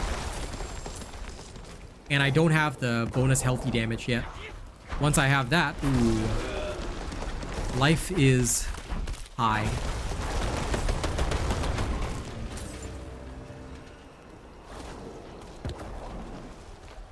Dude, if you're level 50 and you haven't finished the campaign, you should have finished the campaign at level 44. So, you might want to rush that ASAP so you can get into World Tier 3, dude. Don't waste your time because... Well, I mean, if it's your first character and you don't really care, that's okay. But if you waste too much time, right, you're going to be under-geared by the time you get to World Tier 3. And you'll just feel weak. So, that's my honest recommendation. Get the campaign cleared latest by level 53. You don't want to spend more time than that. Otherwise, you'll be under-geared. So try to don't like unless you're gonna ditch that character and make a whole new one for more perfect leveling and gearing, then you know, get the campaign done ASAP. Because in this game it's not levels that matter. Levels are irrelevant. They're helpful, but the crucial thing in this game is gear. Gear. Everything is gear. So you need to be able to hunt the best gear ASAP. I mean, you can do what Rena says and finish the campaign at level 60 once you've done all side quests, but you will just have a less good time playing this game.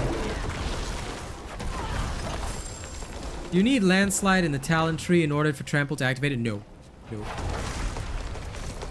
I don't have landslide in the talent tree. I mean, this is from item contribution, but you don't need it.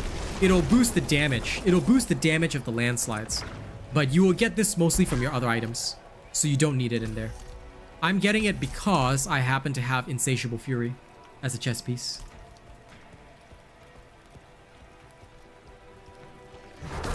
Your brother said not to do what? The start of the season is mid-July, so it is coming up soonish. Mid to late July though, so there is still time.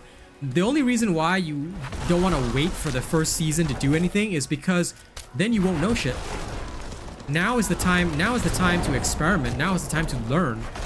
I would say think of this preseason as a beta where you can experiment freely with your character build and learn what works for you. Because otherwise, you know, come your end game grind in the actual season, you're going to have a rough time.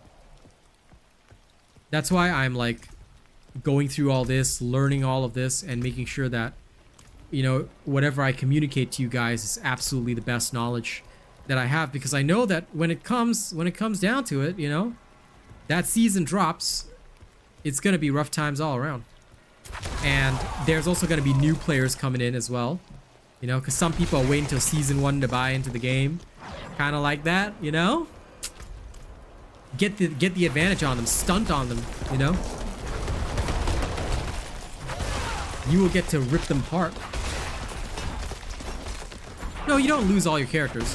All characters that you've created right now, okay, are permanent. So for those of you who've never played a Diablo game, How seasons work is very simple. Every season you create a seasonal character. So during the character creation screen, you know where you can select for your character to be hardcore? Same thing. In fact, I explain this every single day. I should make a video on it so I don't have to explain it every single day. Because I think a lot of people are new, literally never touched a Diablo game before, so they don't know how seasons work. Basically, seasons will be, you start the game, you hit character create, you mark a character as seasonal, and that character will be separated from all your other characters, and it will be able to play through the seasonal battle pass and get the XP. But you'll be starting afresh on that particular character. You will have all Altars of Lilith, okay? All Fog of War will be cleared, assuming you've done it on at least one character. Okay, I don't know if you'll have your mount. I'll wait and see for that. But basically, that's it. And once you have all that, you just start rolling as per normal. But you won't have any of your stash stuff. You'll start out with 0 gold, whatever. And I'm not sure if you need to refarm the Renown. You may have to, but if you can skip campaign, that's really easy to do. Because you can just go around doing dungeons while also clearing your Tree of Whispers for XP. It's literally not too difficult to do while just bumming around and, you know, getting all the stuff. So yeah, that should theoretically make your seasonal journey very smooth so long as you've already finished a character fully. Yeah, you're basically on a new realm. You're on a separated realm. Because right now, all of our characters are on the Eternal Realm. We can use these characters as much as we want. We can come back to them as much as we want. No difficulty, no sweat. But your seasonal characters will be separated. You also have a separate seasonal stash, so be aware of that. That's why when the season starts, I am first going to rush my Barbarian. It's going to be Barb. And I'll also play a... I'll probably also have a Druid or Rogue. It'll be either or.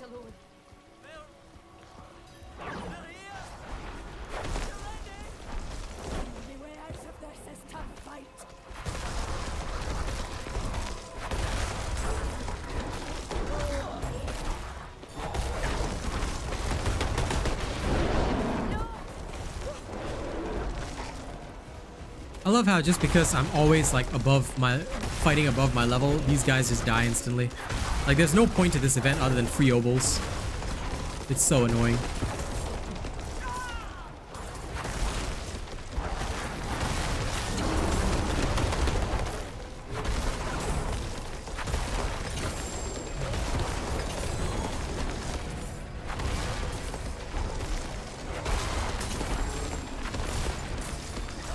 Yep, exactly, Cornbread. Use the preseason to learn everything. Get your plan straight. Get used to leveling up characters. Get used to your builds. The more you know now, the easier your time is going to be when the actual season drops. Because in order to do well in that season, you're going to have to go 1 to 100.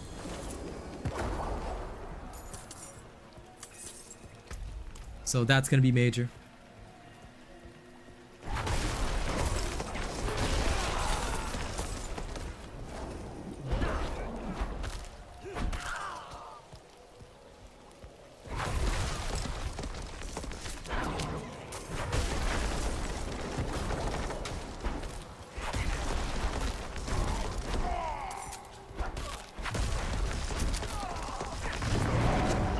Knowledge will carry you through, my friend. Oh, it wasn't cursed. Sad. Okay.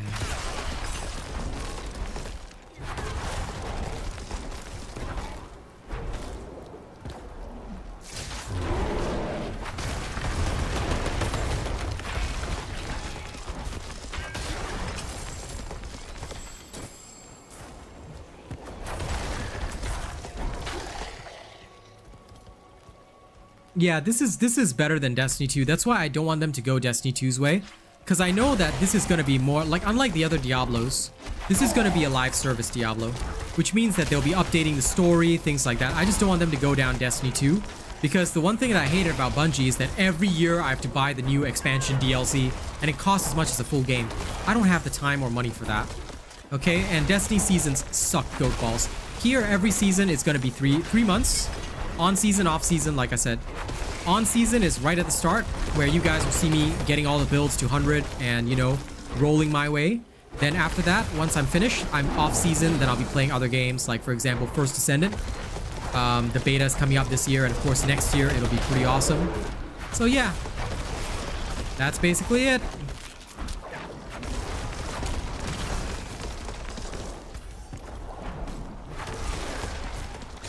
I have no idea how that skeleton tried to, like...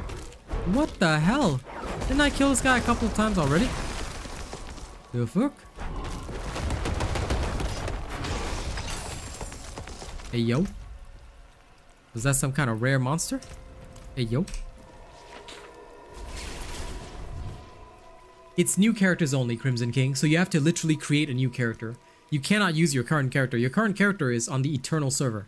So your current character is permanent. You can delete your current character, but I mean, there's no point. So you just basically wanna you know, hit create new character and then focus on that. Don't worry about the rest. And that's literally all you have to do anyway. So you are okay. Nicely.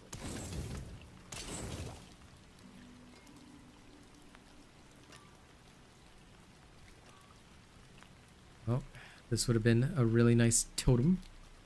A totem. But I don't care about any of the rest. Okay. That's the velvet.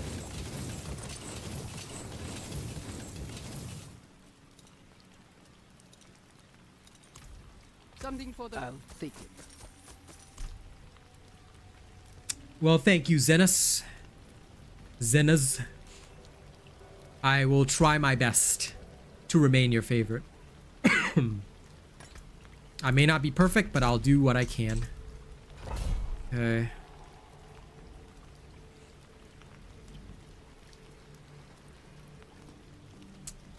The only thing is that this is a wasted dexterity point. I don't really want this dexterity point, but I've got no choice. Hey, wait. Hey, yo. I have an alternative idea. Hey, yo. Why do I... Oh, because I need this, don't I? Even if I go up from down here, it's not beneficial. Then I'd have to go through this entire strip as well. That is a waste. Never mind. Better to waste 1 point than to waste 2. Than to waste a whole strip. I don't believe we'll have to play the campaign again in Season 1. Because, this to answer your question, Maurizio. But if we have to do that, I think everybody will riot because we've already finished the story. We already skipped campaign. Nobody's going to want to play the campaign again. So, yeah. That's okay, man. That's why I'm here to help. I've played every single Diablo, but I've never really made content about Diablo until now. So I'm really glad to be able to get in at the start of this one so that I can really start making content for all of you guys and teach you guys what I know and learn along with you guys. Like, that's the crucial key for me. So I'm really happy to be able to do that. So thank you guys for giving me a chance, you know, appreciate that. And, you know, thank you to everybody who actively watches my streams, because thanks to you guys, if we can get up to 30 viewers, you know, I know it's not going to happen now, but when we eventually get up to 30 active viewers every single day, like, dude, I'll be able to make rent just off viewership, which is really good. So thank you guys very much for doing that and helping me out, you know, it means a lot. Keep it going, keep it going.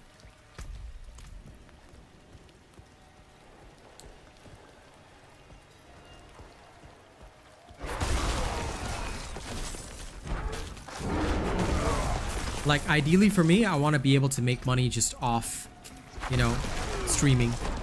So, if I can make that rent money just by streaming, I'm happy.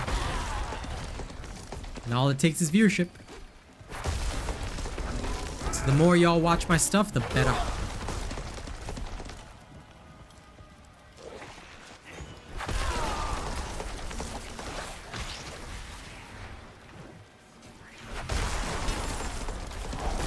This is so easy.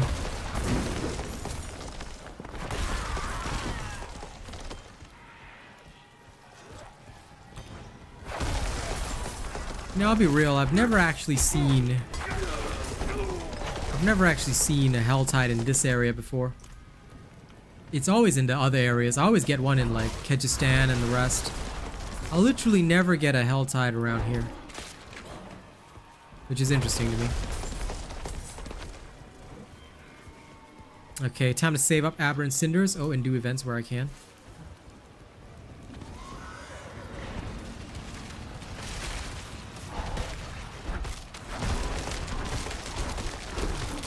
Lol, Ice Shard Sorcerer. Okay, okay. Don't be an Ice Shard Sorcerer dealing like no damage to anybody, yeah? Doesn't help.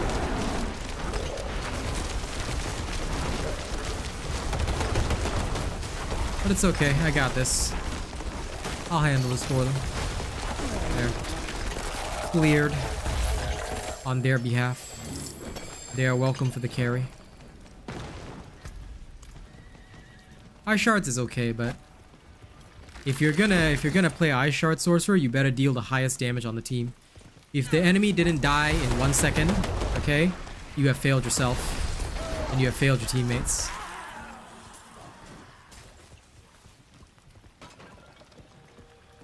If I was a lightning sorcerer, that thing would have been dead in like 3 seconds.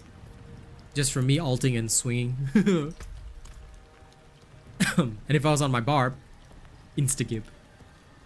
My druid still unfortunately needs stuff to bring it online. Sadly, but he's getting there.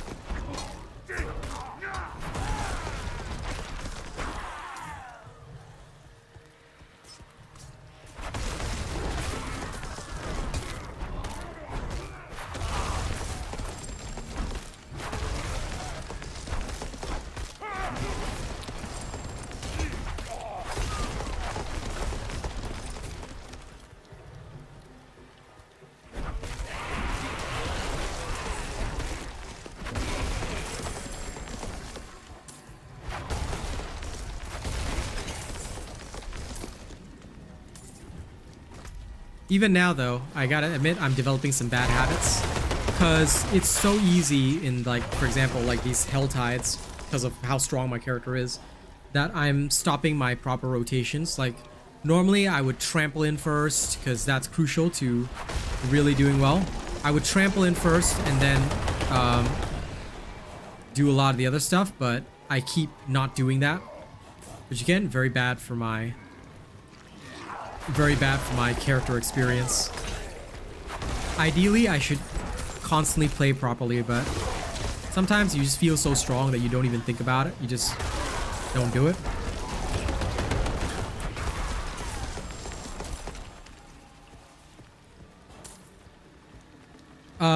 Barb is not rough, dude. Have you seen my barb, dude? Listen, don't worry about what other people say. I have an early and mid-game Barb build. Barb is the strongest character in the game. It's the easiest character in the game to start with. It's the fastest to level and the strongest. There's no such thing as rough Barb. Check out my early and mid-game Barb build and you'll see for yourself. I've posted vids with my Barb fighting 10 levels above. There is no such thing as it's difficult till level 50. That doesn't exist. The only people who tell you that are people who don't want you to have the strongest characters in the game. Alright? I don't know about other people. I cannot speak for whether or not they're honest, but what I can say is that anything you hear from me, I will guarantee and back up with information live on stream. Because anything that I do, any leveling up that I do is all live. You can actually check as far back as you want and you'll actually be able to find streams where I've done it. I'm so sorry, Divinity, but please do not talk about Dauntless on this channel, ever. Okay, the reason is because that game supports racism against Asians, and I have to literally say this every stream because somebody asked me about Dauntless. We don't talk about Dauntless here, okay? Ever.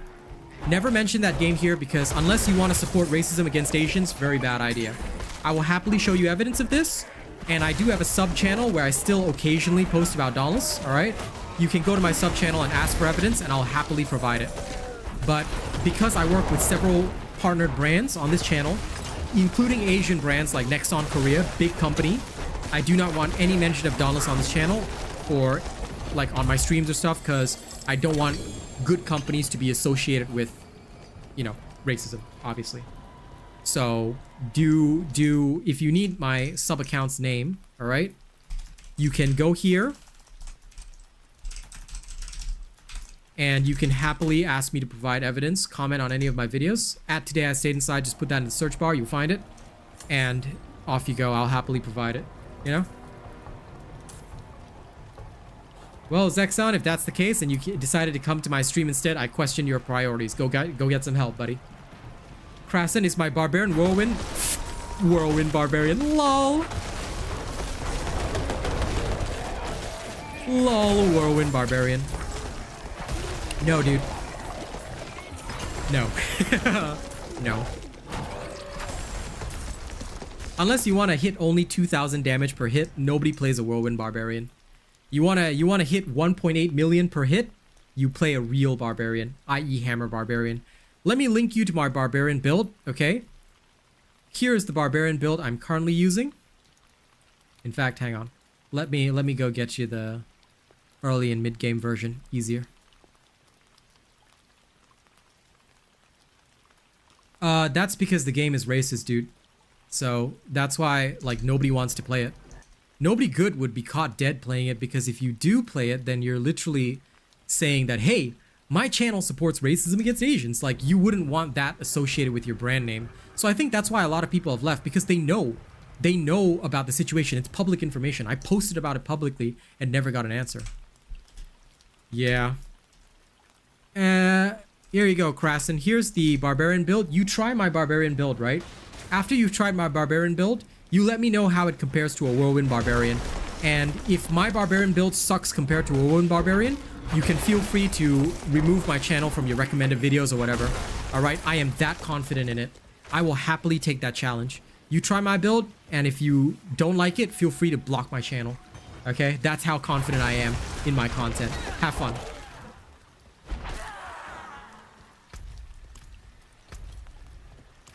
But yeah, I mean, this channel of mine is this game worth buying? Absolutely. Absolutely. I only play the best games. If a game is not good, I don't play it. Plain and simple. If I cannot genuinely enjoy myself on a game, I do not play it. End of story. So yeah. This game is absolutely awesome. Like, if Blizzard would make me a partner, I would be super happy. But I'm taking my time, you know? I've already got other big partnerships on the way. Eventually, Blizzard will notice me. Because I know a lot of people like my content, so eventually, I'm sure they'll notice me. They seem to be mostly focusing on Twitch streamers, but Twitch streamers aren't exactly very useful. YouTubers, I think, are the future, so... Because YouTube streaming is obviously not as big as Twitch streaming, but honestly, I make a lot more money here, and that's why, like, if you guys can help me become the first big YouTube streamer, I think it'd be great. Most people just call me Robot, dude. Everybody calls me Robot. Plain and simple. It's my name. And do I play PvP games? Yes, Diablo 4. But yeah, I do play Overwatch as well, but I just have no time right now because Diablo 4 is kind of my main game, and there's a lot for me to learn before the season, so I probably won't be touching Overwatch until either next season or the off season of Diablo. Do you need help? So dark and cold. You should do both. So for example, this world boss is coming in 12 minutes, right? I will do Helltide until the world boss. Then after I kill the world boss, I will go back to the Helltide again. So basically don't waste time. You've got 12 minutes, you know? Always do as many events as you possibly can.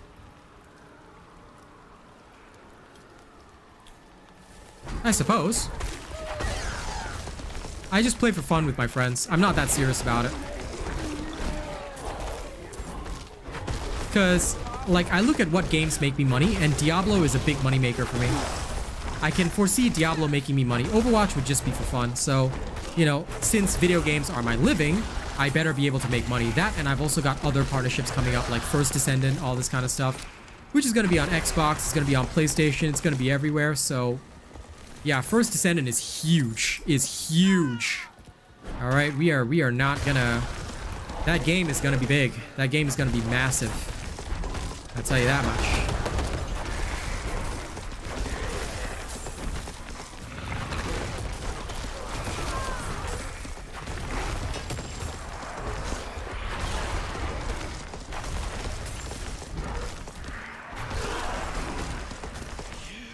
PvP in Diablo 4 is amazing if you're a barbarian. If you're a hammer barbarian.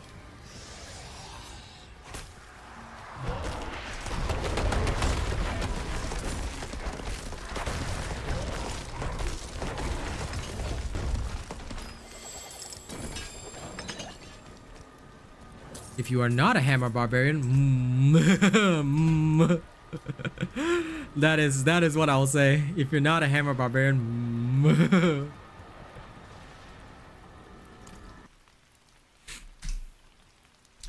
Necro. I run Necro in every single what's it call it? Diablo. There has never been a Diablo where I didn't run Necro. But this is the first game where I've gone beyond that. Because Diablo 4 is the only Diablo game that is not a Diablo game.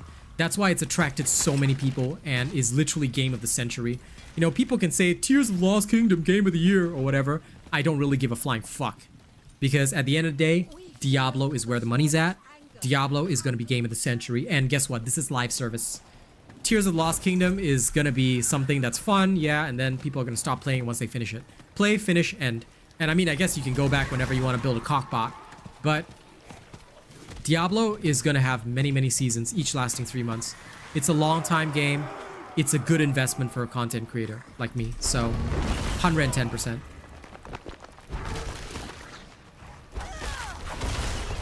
This would be the game I choose every time.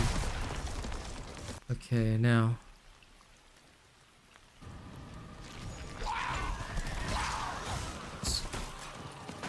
Need to find the mystery chest. I don't know where it is, but it'll be around here someplace, I reckon.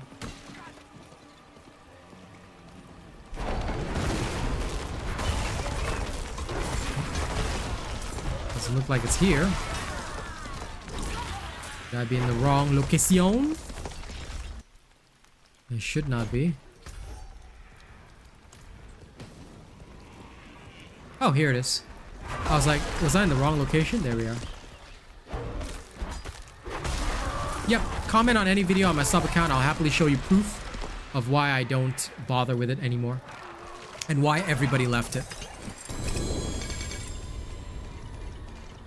Basically, long story short, they had a racist partner, and instead of chastising the partner or apologizing, they supported the partner, and they tried to get me removed, which was not a very good idea and not a good look for them. But now everybody knows publicly that this is what happened, and I don't think that they're in a very good situation. And ever since then, we have boycotted all spending, which is why there are almost no updates for the game, because nobody cares anymore. There are a couple other people trying to make a living on that, but I'm like, lol, you can go ahead and try. We don't give a shit about you. I mean, let them do what they want to do, man. Me? I'ma do what I want to do.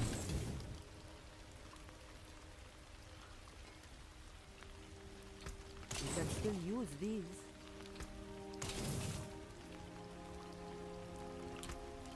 All these legendaries are literally trash. Okay.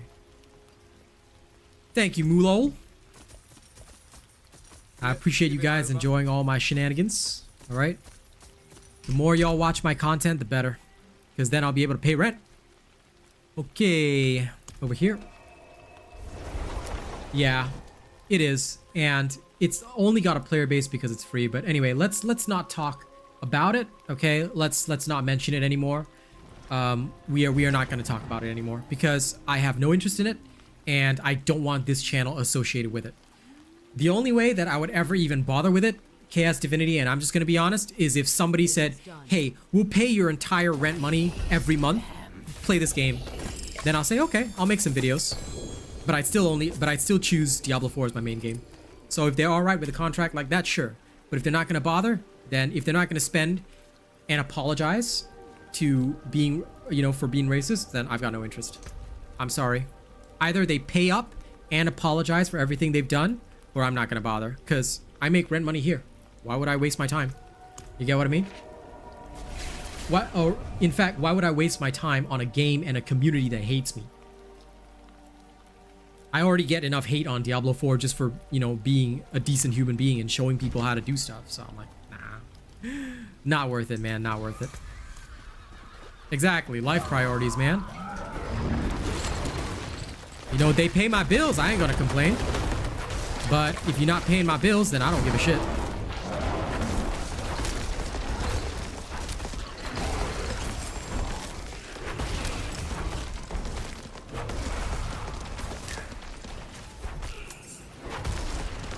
I can understand that, man. Like I said, it was a very terrible situation. And like I said, I'll happily show you the evidence on my sub account. Unfortunately, I think that is a bit too personal, so I will not answer that question. In general, I don't think talking about like actual finances is a good thing on a stream. It's a public area. So for your own safety as well, I would recommend let's not talk financial stuff. We're here to enjoy a game. You know, you're not here to get to know me. You don't need to know me. You're here to talk about the game, relax, and chill out, you know? So nothing personal should be known.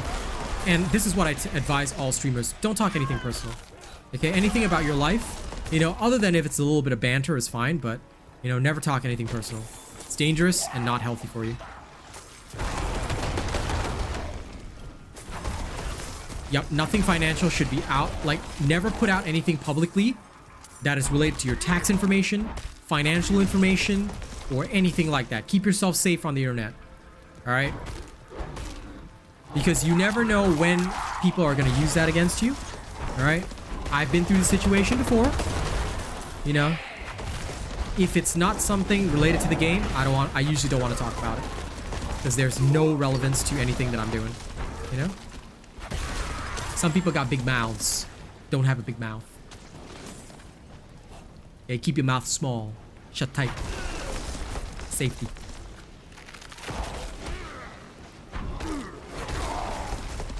I mean, I talk like me and my girl, we're okay with openly expressing that, oh, hey, we're together, you know. We make a few sexual jokes occasionally, but only in good humor and with each other, you know. When it comes to my stream, none of that stuff, because, you know, that's inappropriate. And absolutely we want to create an environment that is healthy for everybody, you know. Yes, you can just do Tree of Whispers. In fact, mine and Sammy, when I start my rogue tomorrow, you will be able to see all that. So, yep.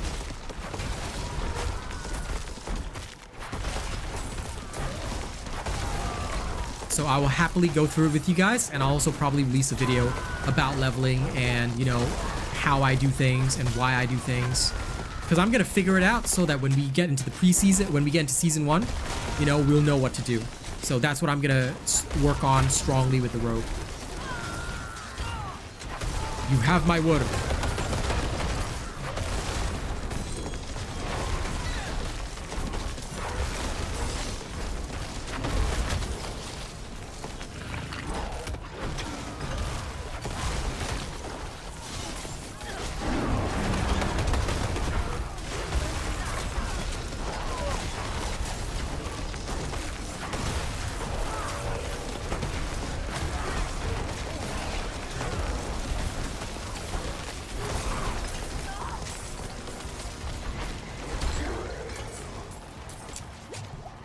Events are fun. I see Helm, but it's not Vasilis. Okay, how much longer till that? 2 minutes. Okay, that's enough. I can kill a little bit more and then I'll ride over. Because I like to bring things down to the wire, you know? I don't like to waste time.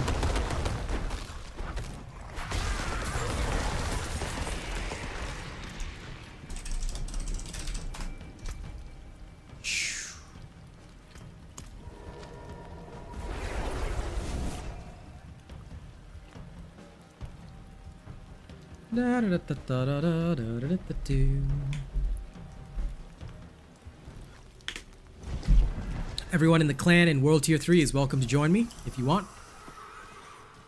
I'm heading over there right now. No problem, Duck Journeys. That's what I'm here to do. Because I understand that there is a significant service gap between myself and several others. So I'm very confident that I can deliver what you need. And I'll be doing so every season. So look forward to enjoying it, and I look forward to seeing you for a very long time. Welcome to the Robot Nation. Robot Nation. My clan is always called Robot Nation. RBNT is our tag. Any game that we play that has a clan feature, we will have a Robot Nation set up, and the tag will always be RBNT. Everyone is welcome. Just send in a join application and we'll approve you. We don't discriminate and we don't have requirements. We are free and easy people.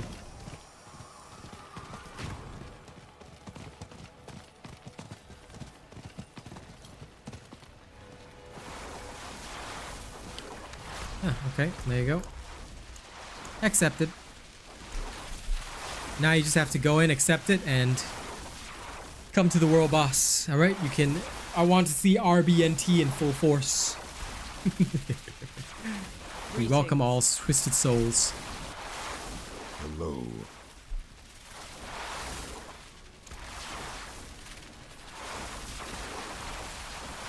Hello.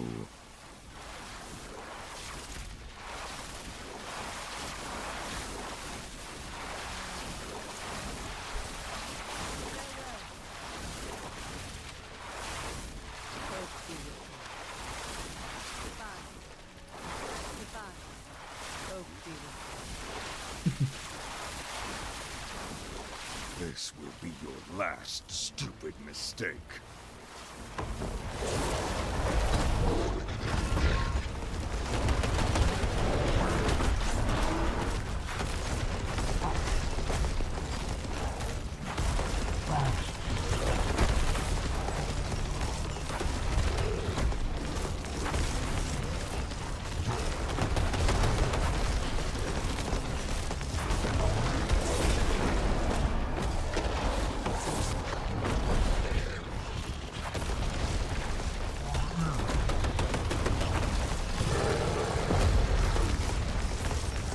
World boss is always worth very good loot. And they're so easy too.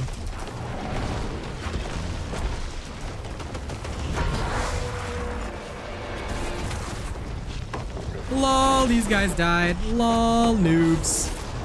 If you die during a world boss, you gotta reevaluate your priorities. Alright? There should be nobody that dies during a world boss. Unless you're not using a robot build, okay? Loot is player specific, yeah.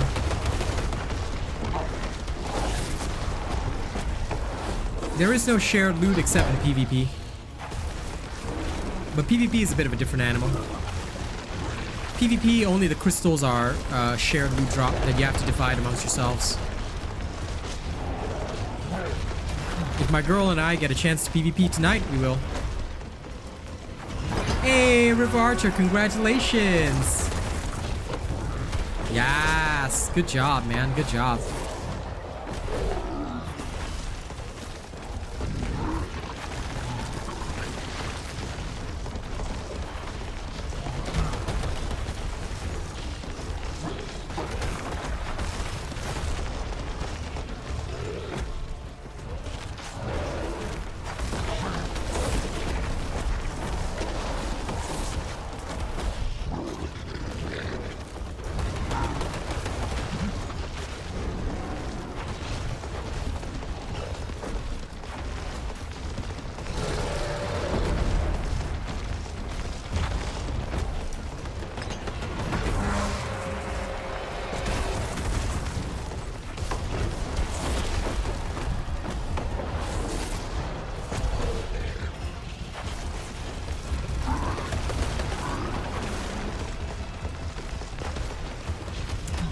Yep, that's the way, man. That's the way.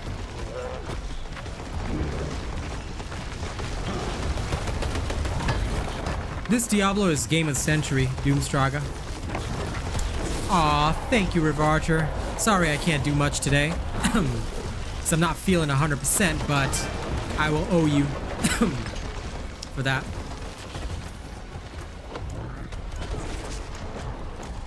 There you go. See, I can accept, even with this Druid build, I can even accept clan requests in the middle of a fight and not lose. Well, I appreciate regardless, alright? All that's going to rent money. Slow and steady. I'm making it this month. I'm making it this month. I will make it slow and steady. Gonna get there. Alright, world boss done. Grab the grand cash.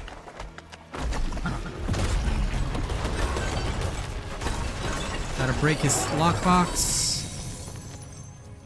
Okay, now open up my grand cache. Thanks. Teleport home.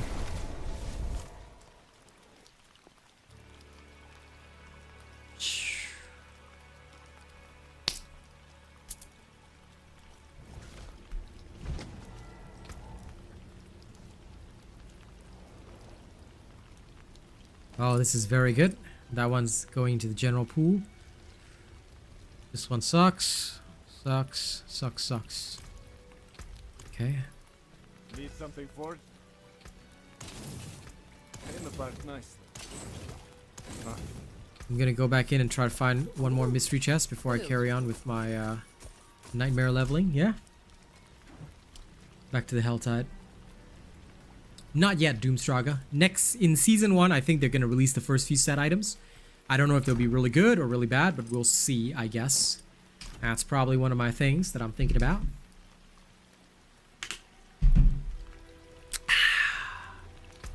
Good-o. Now,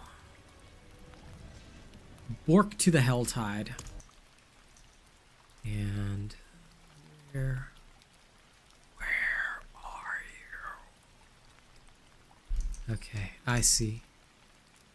Time to go. Set items are like, so for example, if you wear the entire set, you'll get certain unique bonuses. They've always been a part of Diablo games, but I don't know how they're going to do it here, whether or not they're going to do it as purely like a part of the season stuff, or as something entirely separate that even internal characters can get. So that's something to think about. All accepted. Like I said, we're free and easy. Feel free to treat the clan as your own space. If you got complaints, you can bring it up to me anytime. But yeah. If they do them well, it'll be a good time. If they don't, then no. I actually am one of the few people that opposed set items because I don't want them to take... Okay, so one of the big problems with set items is this. Set items, if they're too strong, reduce build diversity, because then everybody will be using a build with that set item. The other trouble is that if you don't use, if you make set items too weak, then they're not worth farming. Then again, it's just a nice thing to have, like an achievement, that's it. You see, so it's hard to balance set items really well. Because if you make them like crucial for endgame, then, you know, that's not very helpful. But if they're too weak, then they have no value. You see? They're like, and that's kind of the problem. They're meta shifting, and they shouldn't be meta shifting, but they are. Rather, it's very hard to get the fine line of balance correct because they need to add to the game, like potentially making a weak build strong, but it shouldn't make it so strong that it invalidates other builds. You get what I mean? So that way you can have like something to work toward, but also not completely invalidate your playstyle. You get what I mean? So that is what I would genuinely be on the lookout for. Like, I think, don't get me wrong, I love them, and I think that they have a place in Diablo games because they are a core part of any Diablo game. But at the same time, you know, I want them done well. So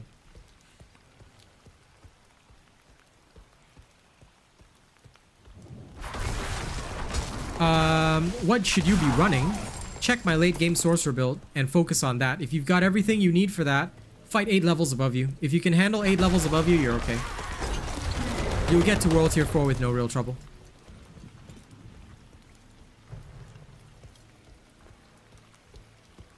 Oh yeah, well, some people will talk like that, but I don't really give a shit what they say. For me, as long as my build works, then I'm happy. Because the thing about metas in games are that, like, look, okay, you can be Mr. I'm the strongest guy with the strongest shit, but nobody's gonna want to play with you and nobody gives a shit. At the end of the day, people want a build that's fun and easy to run and also doesn't require them to get every single thing god rolled to be perfect. So even with previous games, I've always focused on that in my content, and I will not be any different going forward. I'll never be a meta slave because, yeah, it's just pointless content-wise. And if people want to be meta slaves, there are more than enough creators out there that they can refer to instead of me. You know, if people want a more relaxed, casual experience, but still, you know, feel really strong, that's what I cater to.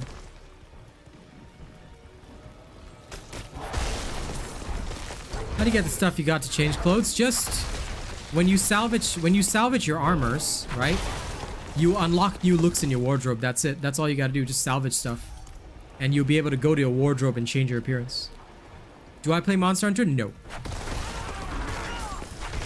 I don't see the money in it. Like, it would have to be a brand new Monster Hunter game, and it would have to be something with a huge player base. Like, Diablo 4 right now is that game for me. Unless the player base of Diablo 4 died overnight, which I don't see it doing, I would not make any other game right now my main game. Because I'm very comfortable here. And I have no interest in monster hunting unless I'm paid to play. I don't mind playing anything as long as I'm paid for my time. But if I'm not going to be paid for my time, then I'll play my main game. So that's pretty much, like, I function the same as any other streamer out there. Like, companies can hire me anytime.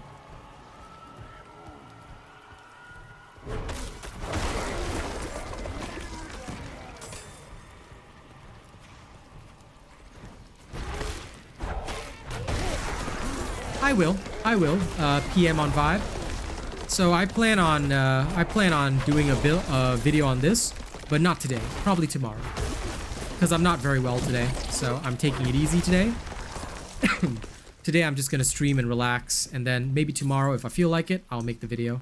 If I feel better. I shouldn't say if I feel like it, if I feel better. Which I should do. You know, I'm not that sick or anything, I'm just unwell slightly. Okay, it's around here. Yeah, no worries. But I just don't want to stop streaming because I need to stream to make rent money. So as long as I'm streaming, I can make rent money and I don't have to stress too much this month. Because this month has been really good revenue-wise. So I'm trying to keep that pace. But if I have to slow down on videos, then that is what I'll usually sacrifice, a video. Ah, there's my mystery chest.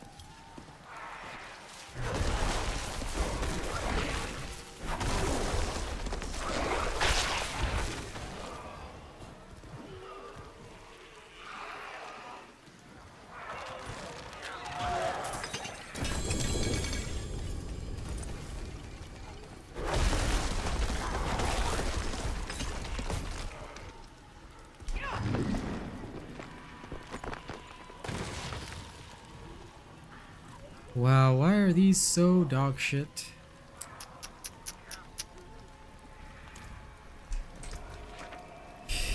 Useless.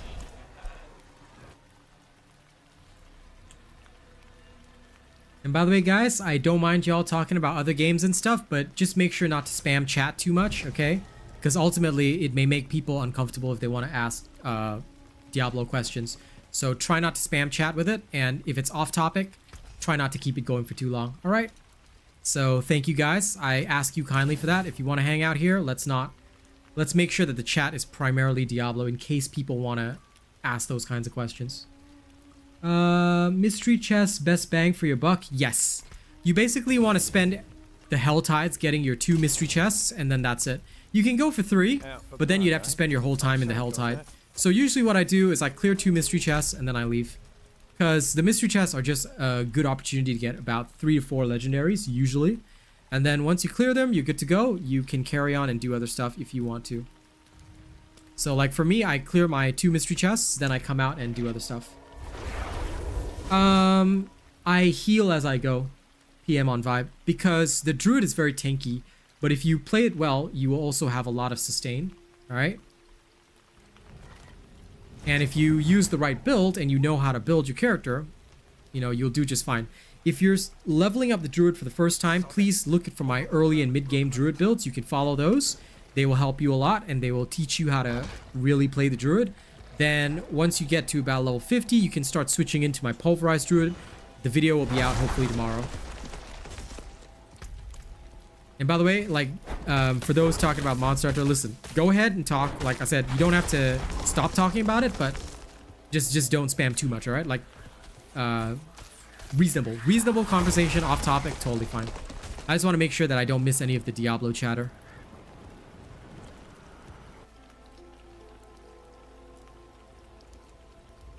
But other than that, you know, feel free.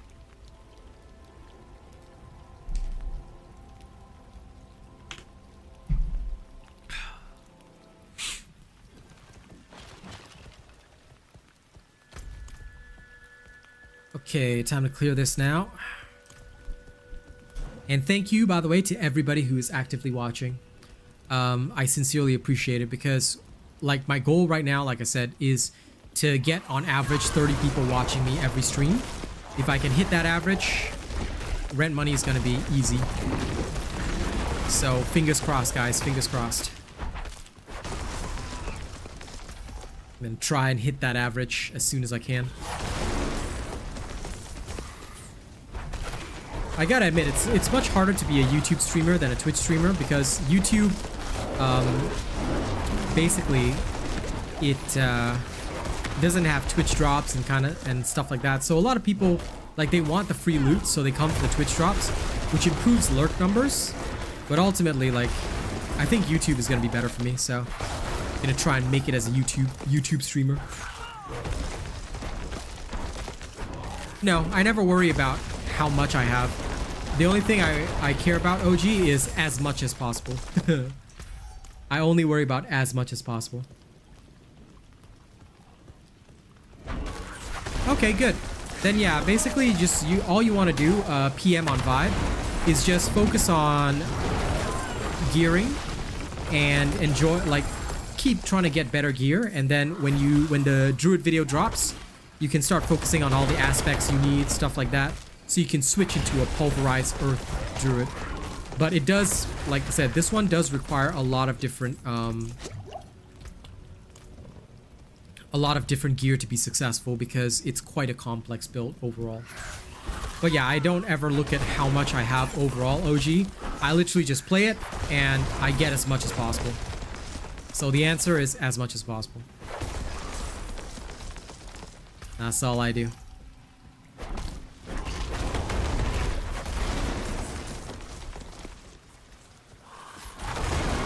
I think I mentioned it last night. I don't know who was here, but I actually don't, like, you can go and see your stats here, right? But I never actually look at mine. I legit don't. I literally don't care about it. I never look at my stats because I know what affixes I need, and my only concern is getting more. So as long as I'm getting more, then I'm okay. You know?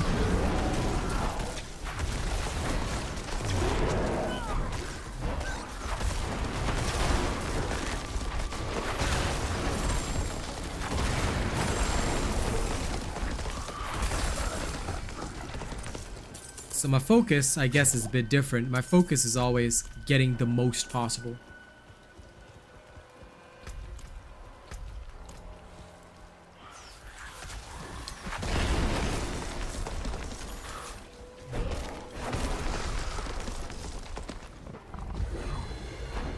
But, I mean, on the Barb, it's really easy to get high crit damage because the Barb can equip 3 swords, and swords naturally come with the crit damage as an affix, as their innate affix, so, yeah.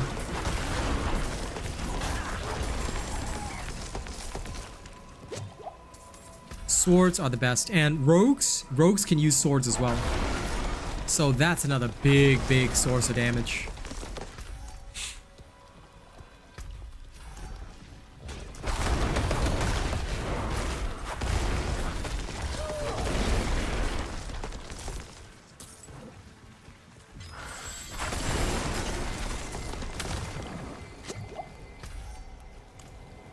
Okay, both the Alderkin are dead. Yeah, take your time, dude. Let's go. We're gonna push up, push up, push up.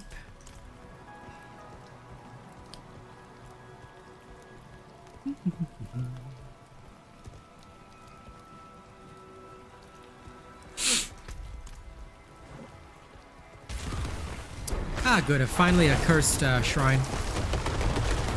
Been waiting a while. New Paragon point. Thank you. That goes right there.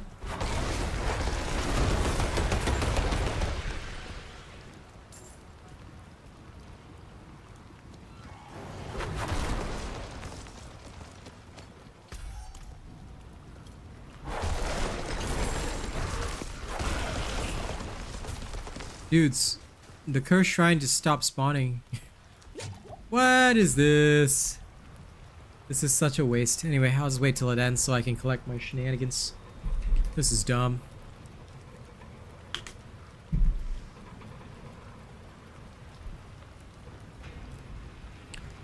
Thank you, game, for literally not spawning. For literally not spawning enemies, so I fail my mission. This is dumb. This is dumb. I hope they fix these dumb bugs before the actual season goes live, because this is such a waste of time.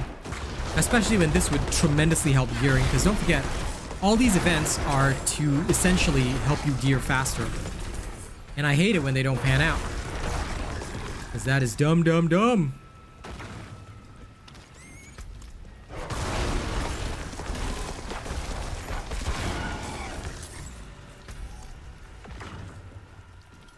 Yeah, it's a common happening, Duck Journeys. That's the problem.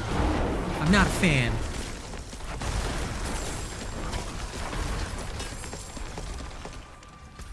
I am genuinely not a fan of bugs that stop progress. They are things that are considerably game-breaking and very annoying indeed.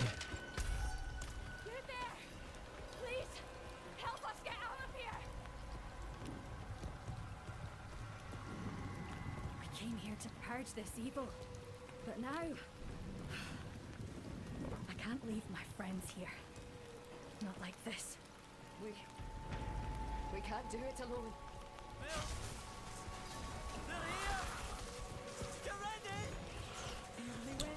Okay, in order to survive this one, right? All you need to do is find this one lone stranger.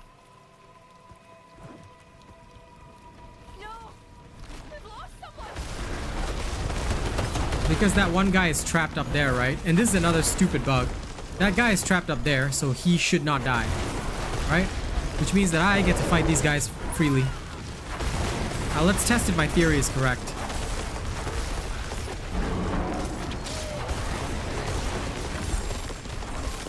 Since all the enemies will only spawn here, theoretically speaking, I should not be in that guy should not be in any danger. Theoretically. Let's go see if theory ever relates to practice, huh? And thank you to everybody keeping the sound on, alright? You guys are helping me pay rent, and honestly, it's amazing being able to do this. It's something I'm passionate about, so yeah. Just remember, your viewership is the only thing keeping me off the streets. So thank you very much for taking the time to watch. Take this, my friend. It's not much, but I hope it helps. Hey. And of course, if you've got YouTube Premium, that's even better. Because I make double. Alright, clear. Whole bunch of loot from this guy. Okay. Gonna head back so I can dump it all. And then we will carry on.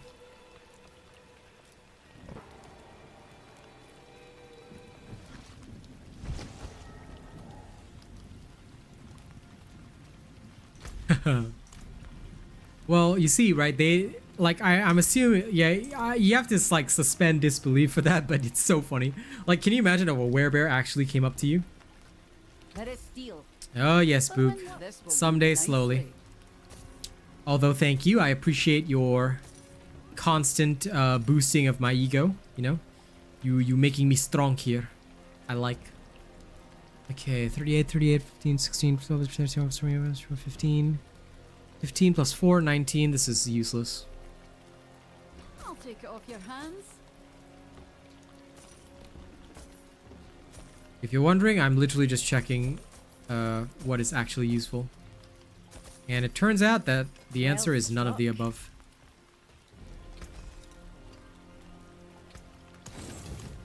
Still no Vasilis. Still no Vasilis.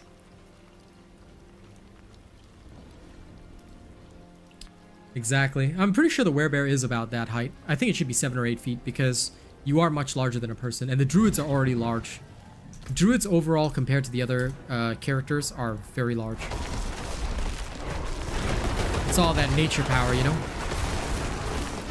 You become the nature boy.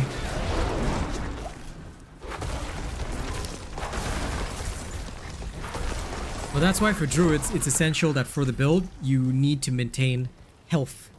You need to be healthy. If your druid cannot maintain their healthy status, they will lose out.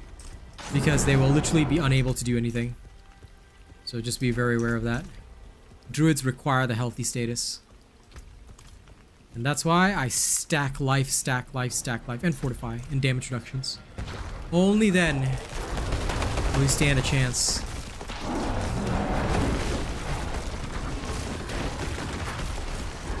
Come on, werewolf, huh?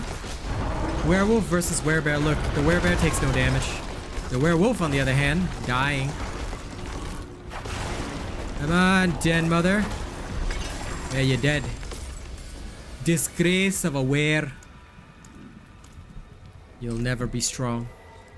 Never. Never. Wow, this gear is trash. Yep, were on were brawling. 110%, yo. This is the way. Where were you when all the wares were brawling?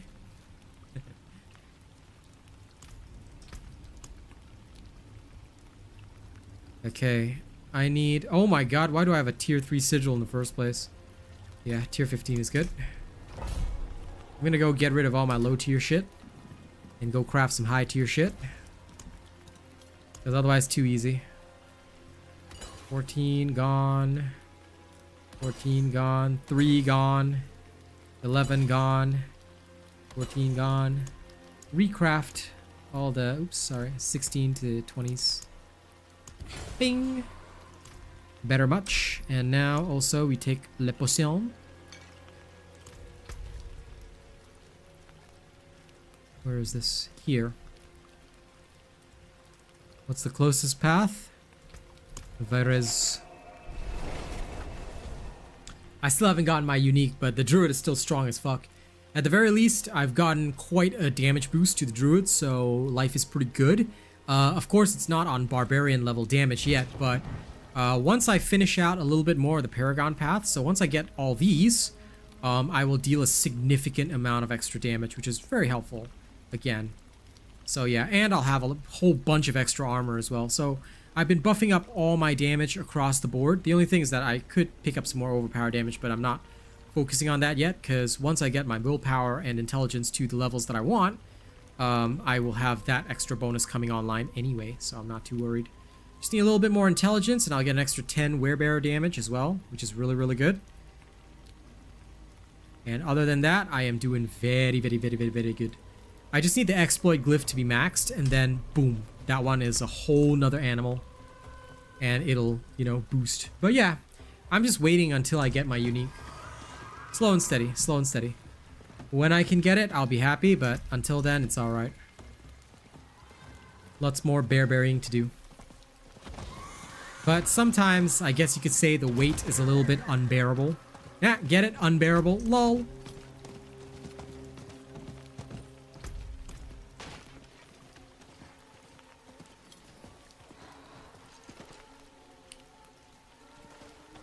I sometimes hate the loading between different regions. Like, if you already discovered the region, your character should be able to load in no problem.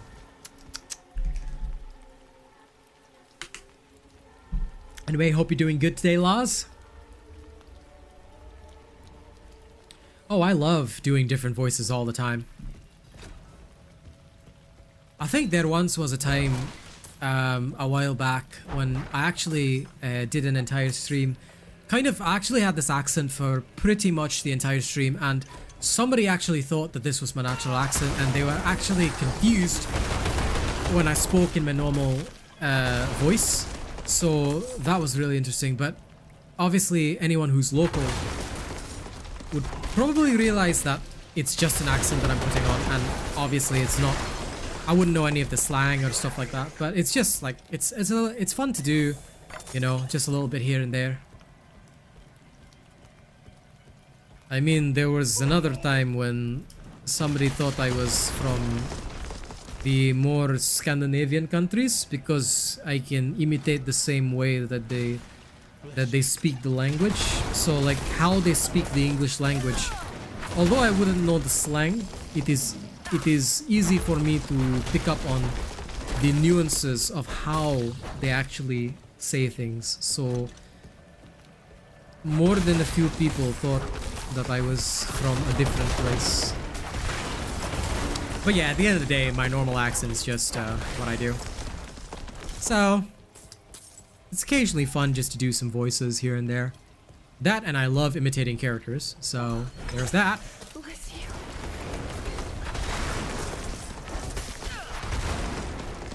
I just can't speak other languages, but I can do accents. That's easy. Speaking other languages, my brain is not geared for it. Okay, tier 15.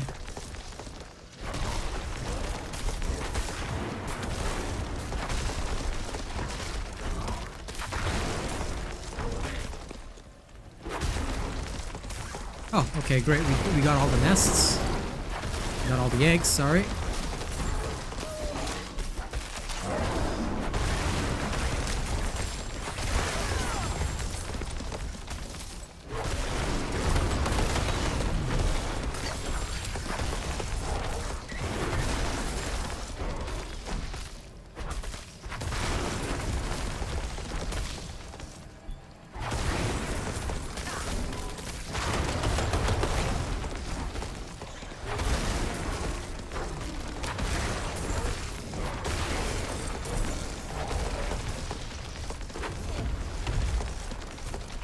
I swear, in this whole game, the Druid has the strongest AoE. Like, I don't think there's any other class that has as much AoE power as the Druid. You just can't compete with them.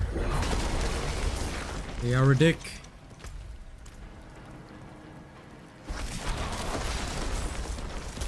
Wouldn't have made it without you.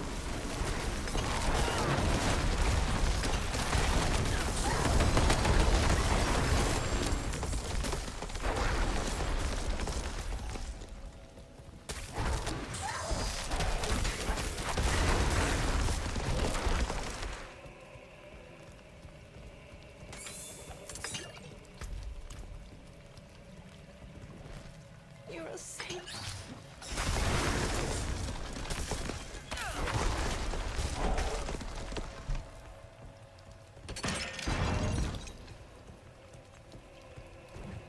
Understandable, Doomstraga. Understandable.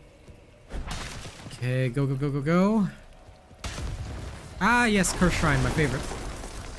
Love these. Okay.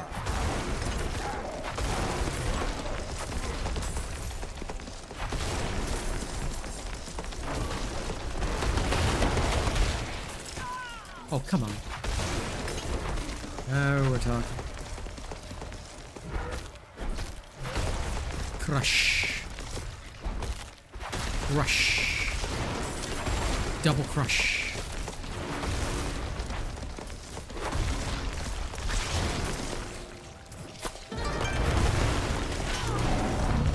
Wow, Taste Skittles, what a name.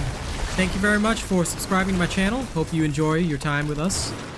Welcome to the Robot Nation. I hope you enjoy tasting the Skittles.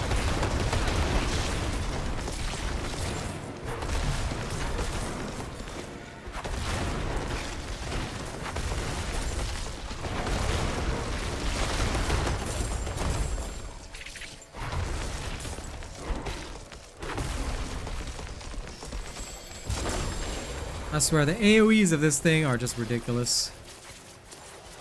Truly, truly ridiculous.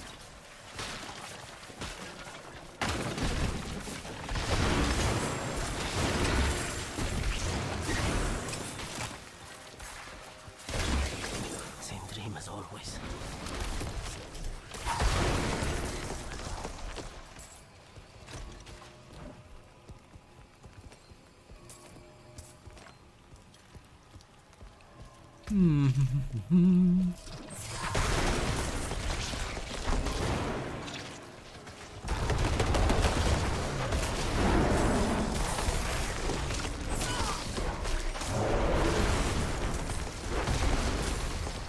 Okay, that's good.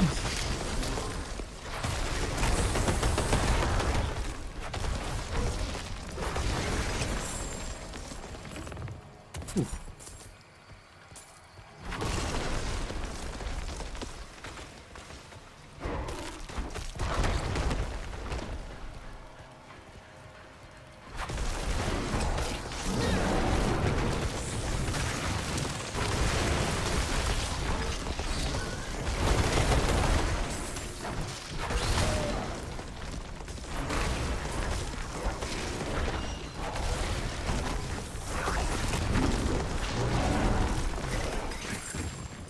My music can be found on Spotify and SoundCloud, but you can also find it on YouTube Music. Basically, anything that I have a license for is everywhere. And here's my SoundCloud.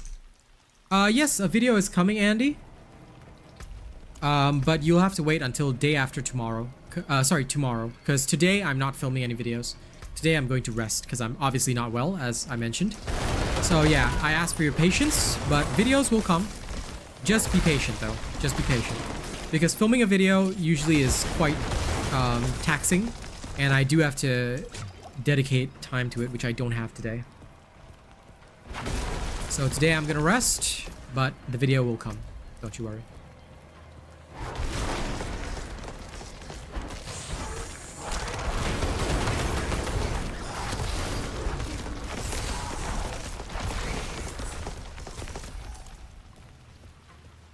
Slowly, more and more people are getting to know me, and I'm sure that the more people that know me, the better.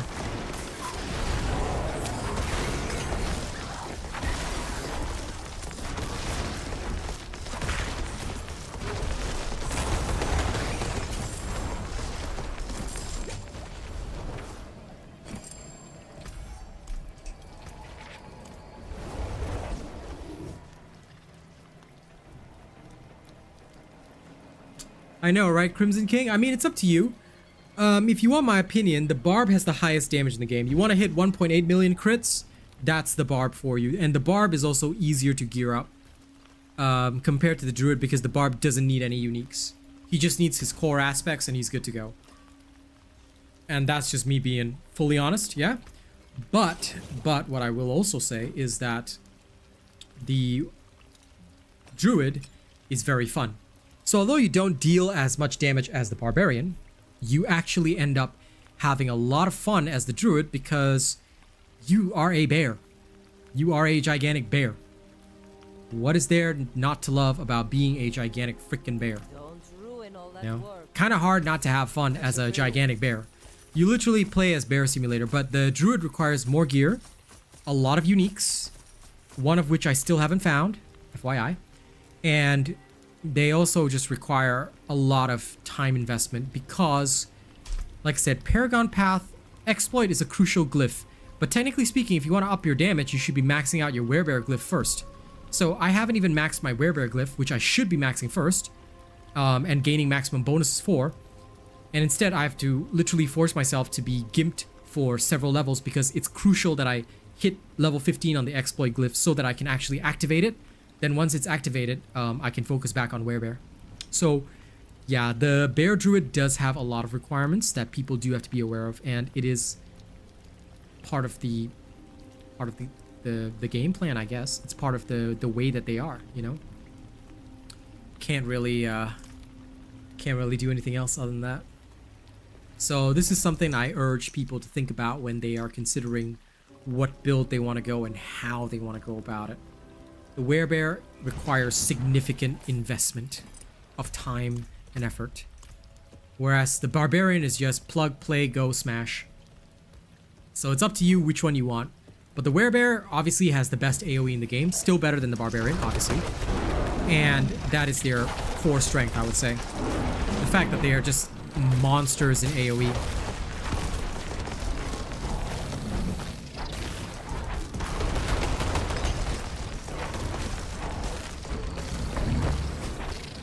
As long as you cleverly use their skills, they are always in a good position. Always. And I guess that's what makes them so dangerous, because no matter what, you have the best position.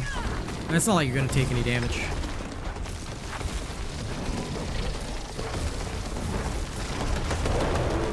Like right now, just 7 levels above me. Now, Barbarian can go even higher, obviously.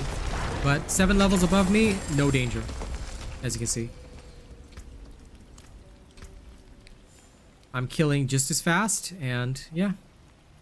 All good, basically. All good. This would be an awesome mace if I used it. But I don't, so forget it. Almost there. I also need the survival instincts because it's one of the crucial nodes for me. Almost there with the willpower, though. Almost there with the willpower. I just need to grab these two for my overpower boost. Intelligence is almost there as well. Once I grab these two and that node, my intelligence will be set. Then I won't need to worry about it. This one's already set. Already set. So here. And if I ever need more damage reduction, I can just grab this. Although I won't for now, but yeah.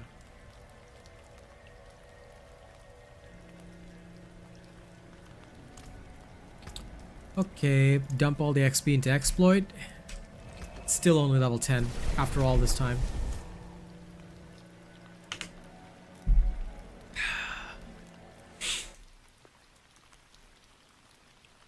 And as always, thank you to everybody keeping the stream on. Those of you keeping that sound on are keeping me alive, so thank you very much. I sincerely appreciate it.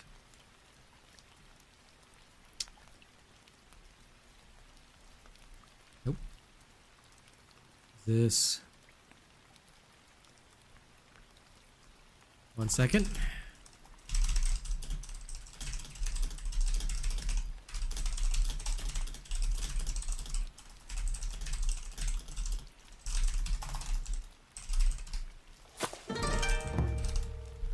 Ooh, new subscriber. Lovely.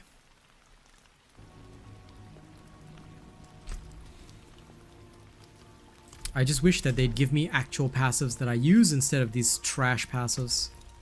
Like, they literally only give me these trash passives instead of actual proper passives. Anyway, that was a 15, so 16 should be fine. Oh, I don't have access to Pharaoh's Den. What? Oh, I don't have that Scotland stronghold open. Okay, let's go open it up right now.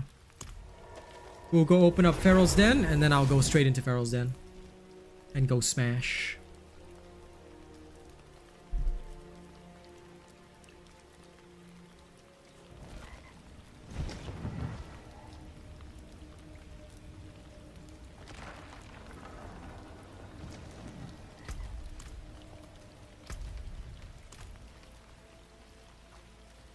Saw that.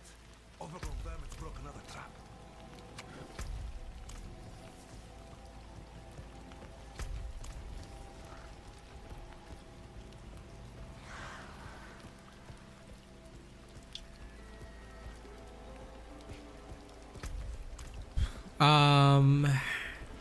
If you want my opinion, I would very much like to see the Demon Hunter. Although we already have a rogue, I would like to see the Demon Hunter in, because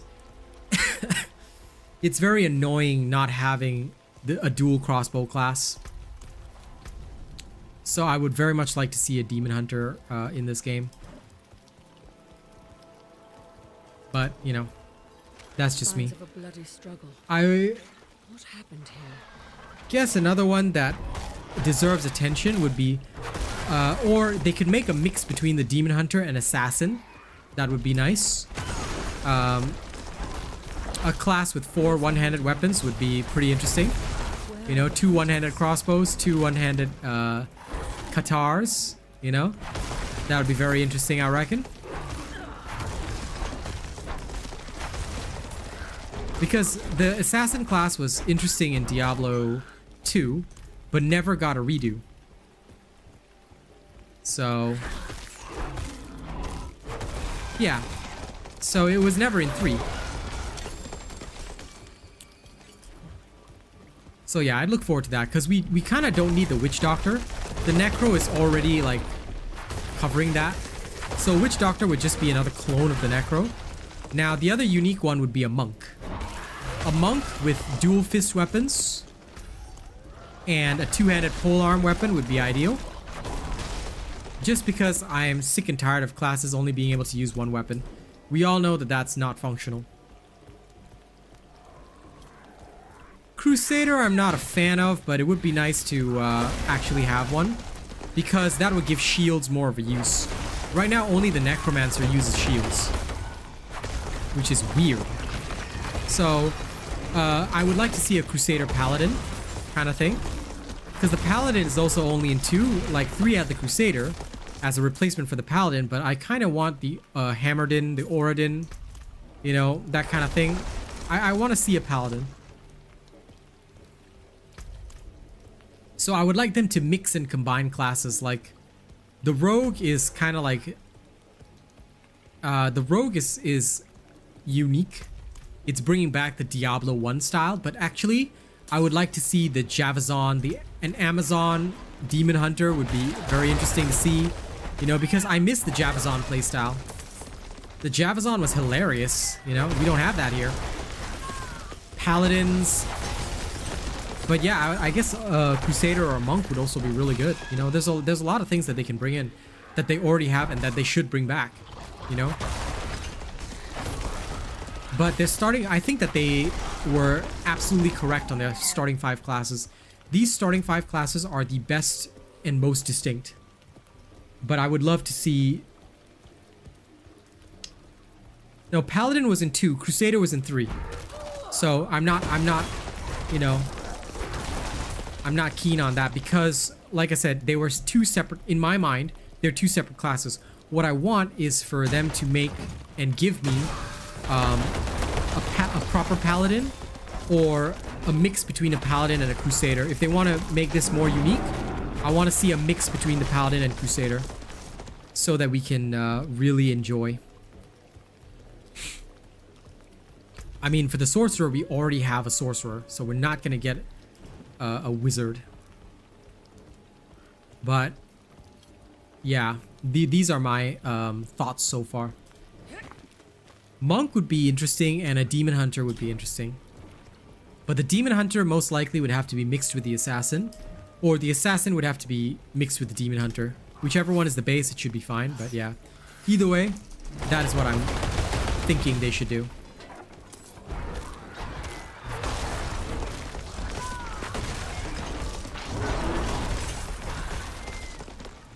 I love watching the Beast of Moradin run.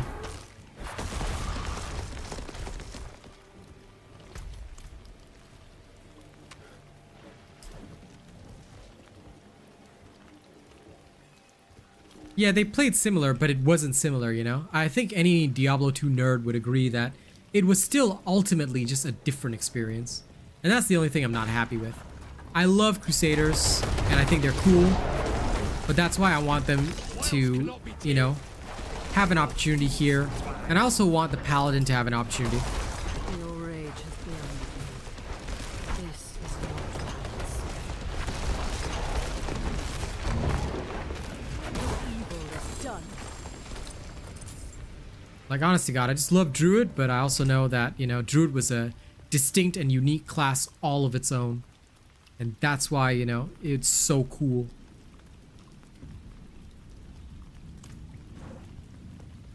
Hey, listen, I'm not against a totally new class. Jester, sure. Why not? Why not? A gambling based, you know, explosive class? Yeah. Hell yeah.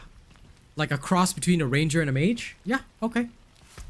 Jesters are well known as a class in many Asian style video games, and I think that they're often overlooked in Western games, like a jester / clown class. If done well, can be really cool to play.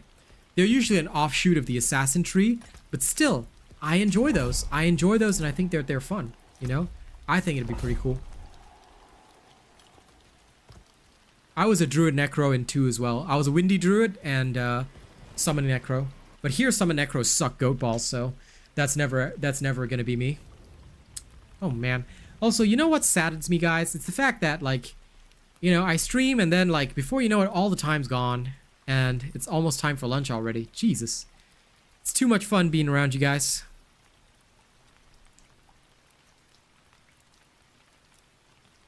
Never heard of it or played it, but sounds cool.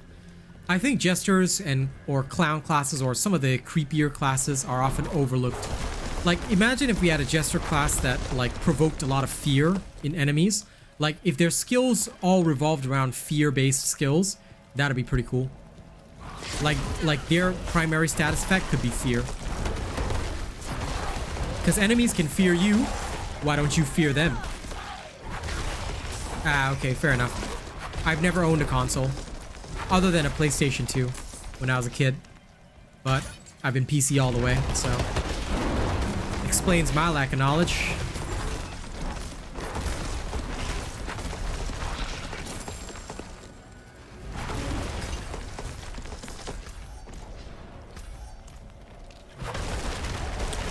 Oh, so instead of a monk, right? They could just give us a straight up martial artist. That could also be a thing. A punch and kick class. I'd be down, because I'm not against punches, but kicks can look way better in games as well. So a punch and kick class would be pretty cool, in my opinion.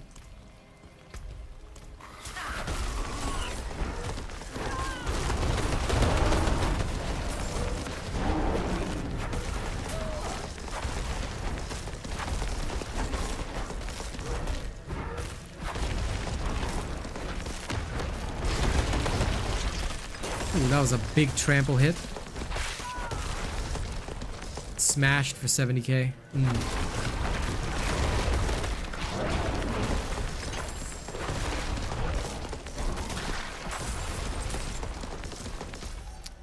I still don't have Vasilis.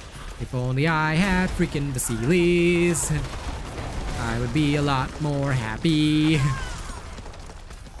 Why?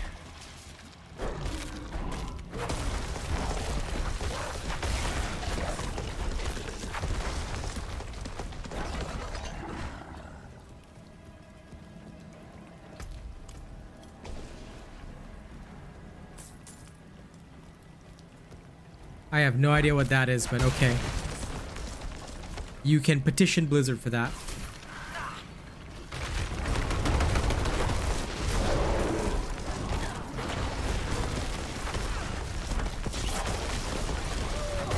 I was wondering why that guy just wasn't taking any damage. Like, holy balls. Dude was enduring like frick.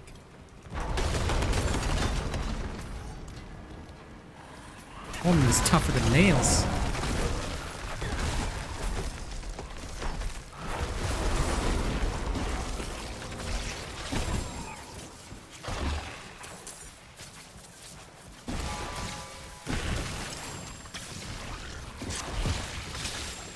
I see.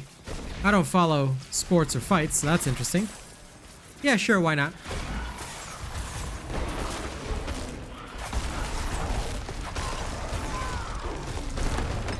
Like, the martial artist could be an offshoot of the monk.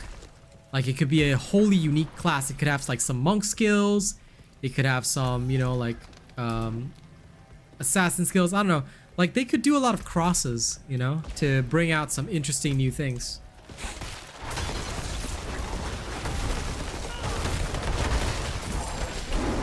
But the monk had a heal, which I think may not fit Diablo 4. Don't forget, Diablo 4 is more about self-healing rather than active healing, whereas the monk had an actual healing type potential role.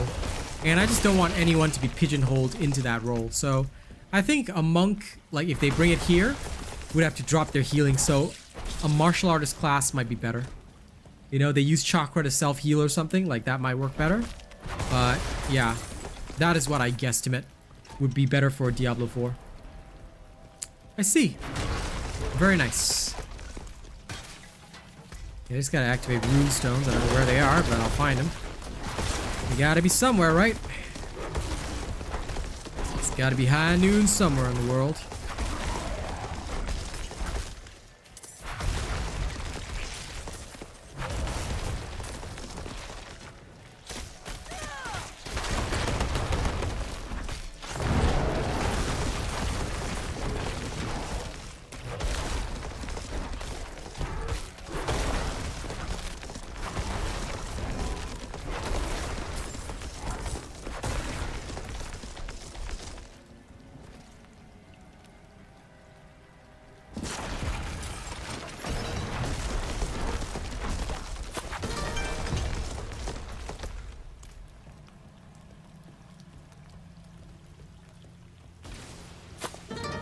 Yes, it was. It was a Holy Knight type character, and like, you could literally build around bringing down God's vengeance on your opponents, which is hilarious, to be fair. There were also Avenger Paladins, which were, again, hilarious. Sacri Paladins, which basically like use sacrifice to sacrifice their own health and whack enemies even harder. But with like, in that one you had lifesteal. So you could make a Sacri Paladin that never died and just was dishing out massive damage. So that was pretty funny. Like, there was a lot of diversity in Diablo 2, which I think was awesome. But there was no respecking, so you had to know your character build right from the start. There was no I'm changing my character build halfway kind of dealio, which sucked goat balls. And like, it was a different era. It was a very different era. Now I'm glad that, you know, it's all about, okay, great, no need to worry about specialization.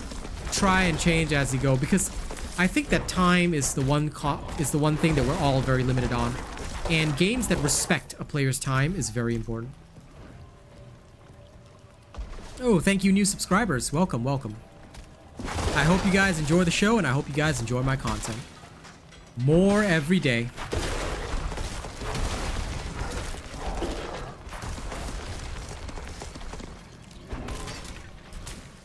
Yep, it is, and I don't like that. I think that the fact that Diablo 4 is so freely and easily accessible, and there's so much respecking that you can do anytime, anywhere, is great. I can respec my whole Paragon, I can respec this and that, it feels good.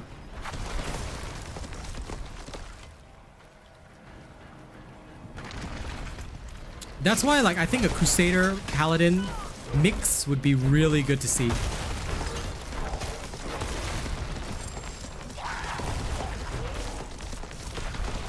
Like a true, like a literal fanatic, you know, that can sacrifice. Like, I would love to rebuild a Sacri Paladin to some extent in this game. I think it would just be hilarious. Just go in hard and just start bashing. Sacrifice your life to win.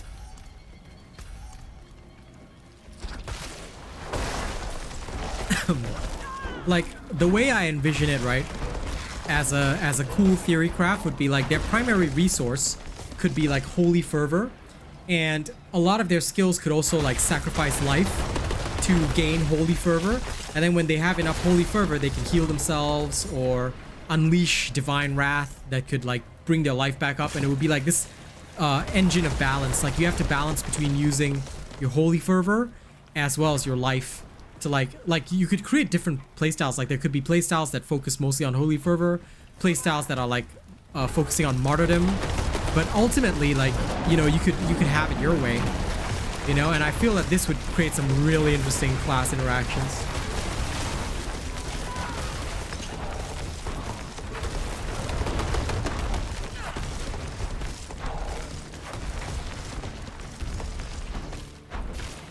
Yeah, exactly. I think that that would have also been really nice, because Crazy Shen, like, they never really finished his story. I would love for him to pop up in later seasons of Diablo 4 so we can understand more, because I'm pretty sure he's on the same level as Rathma.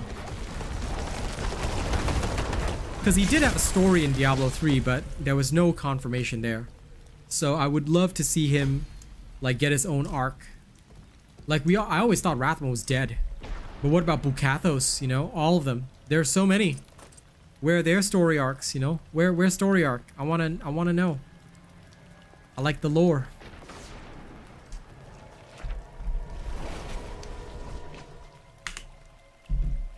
But anyway, guys, we have come to the end of the stream. Thank you so much for joining me today. It has been a fun time. I hope you guys will keep supporting the channel.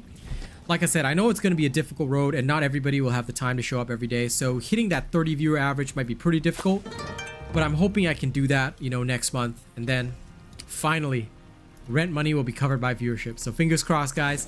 Thank you so much for your support. Thank you to everybody who kept the stream on today with the sound on. You know who you are. I don't need to say anything because you guys are awesome.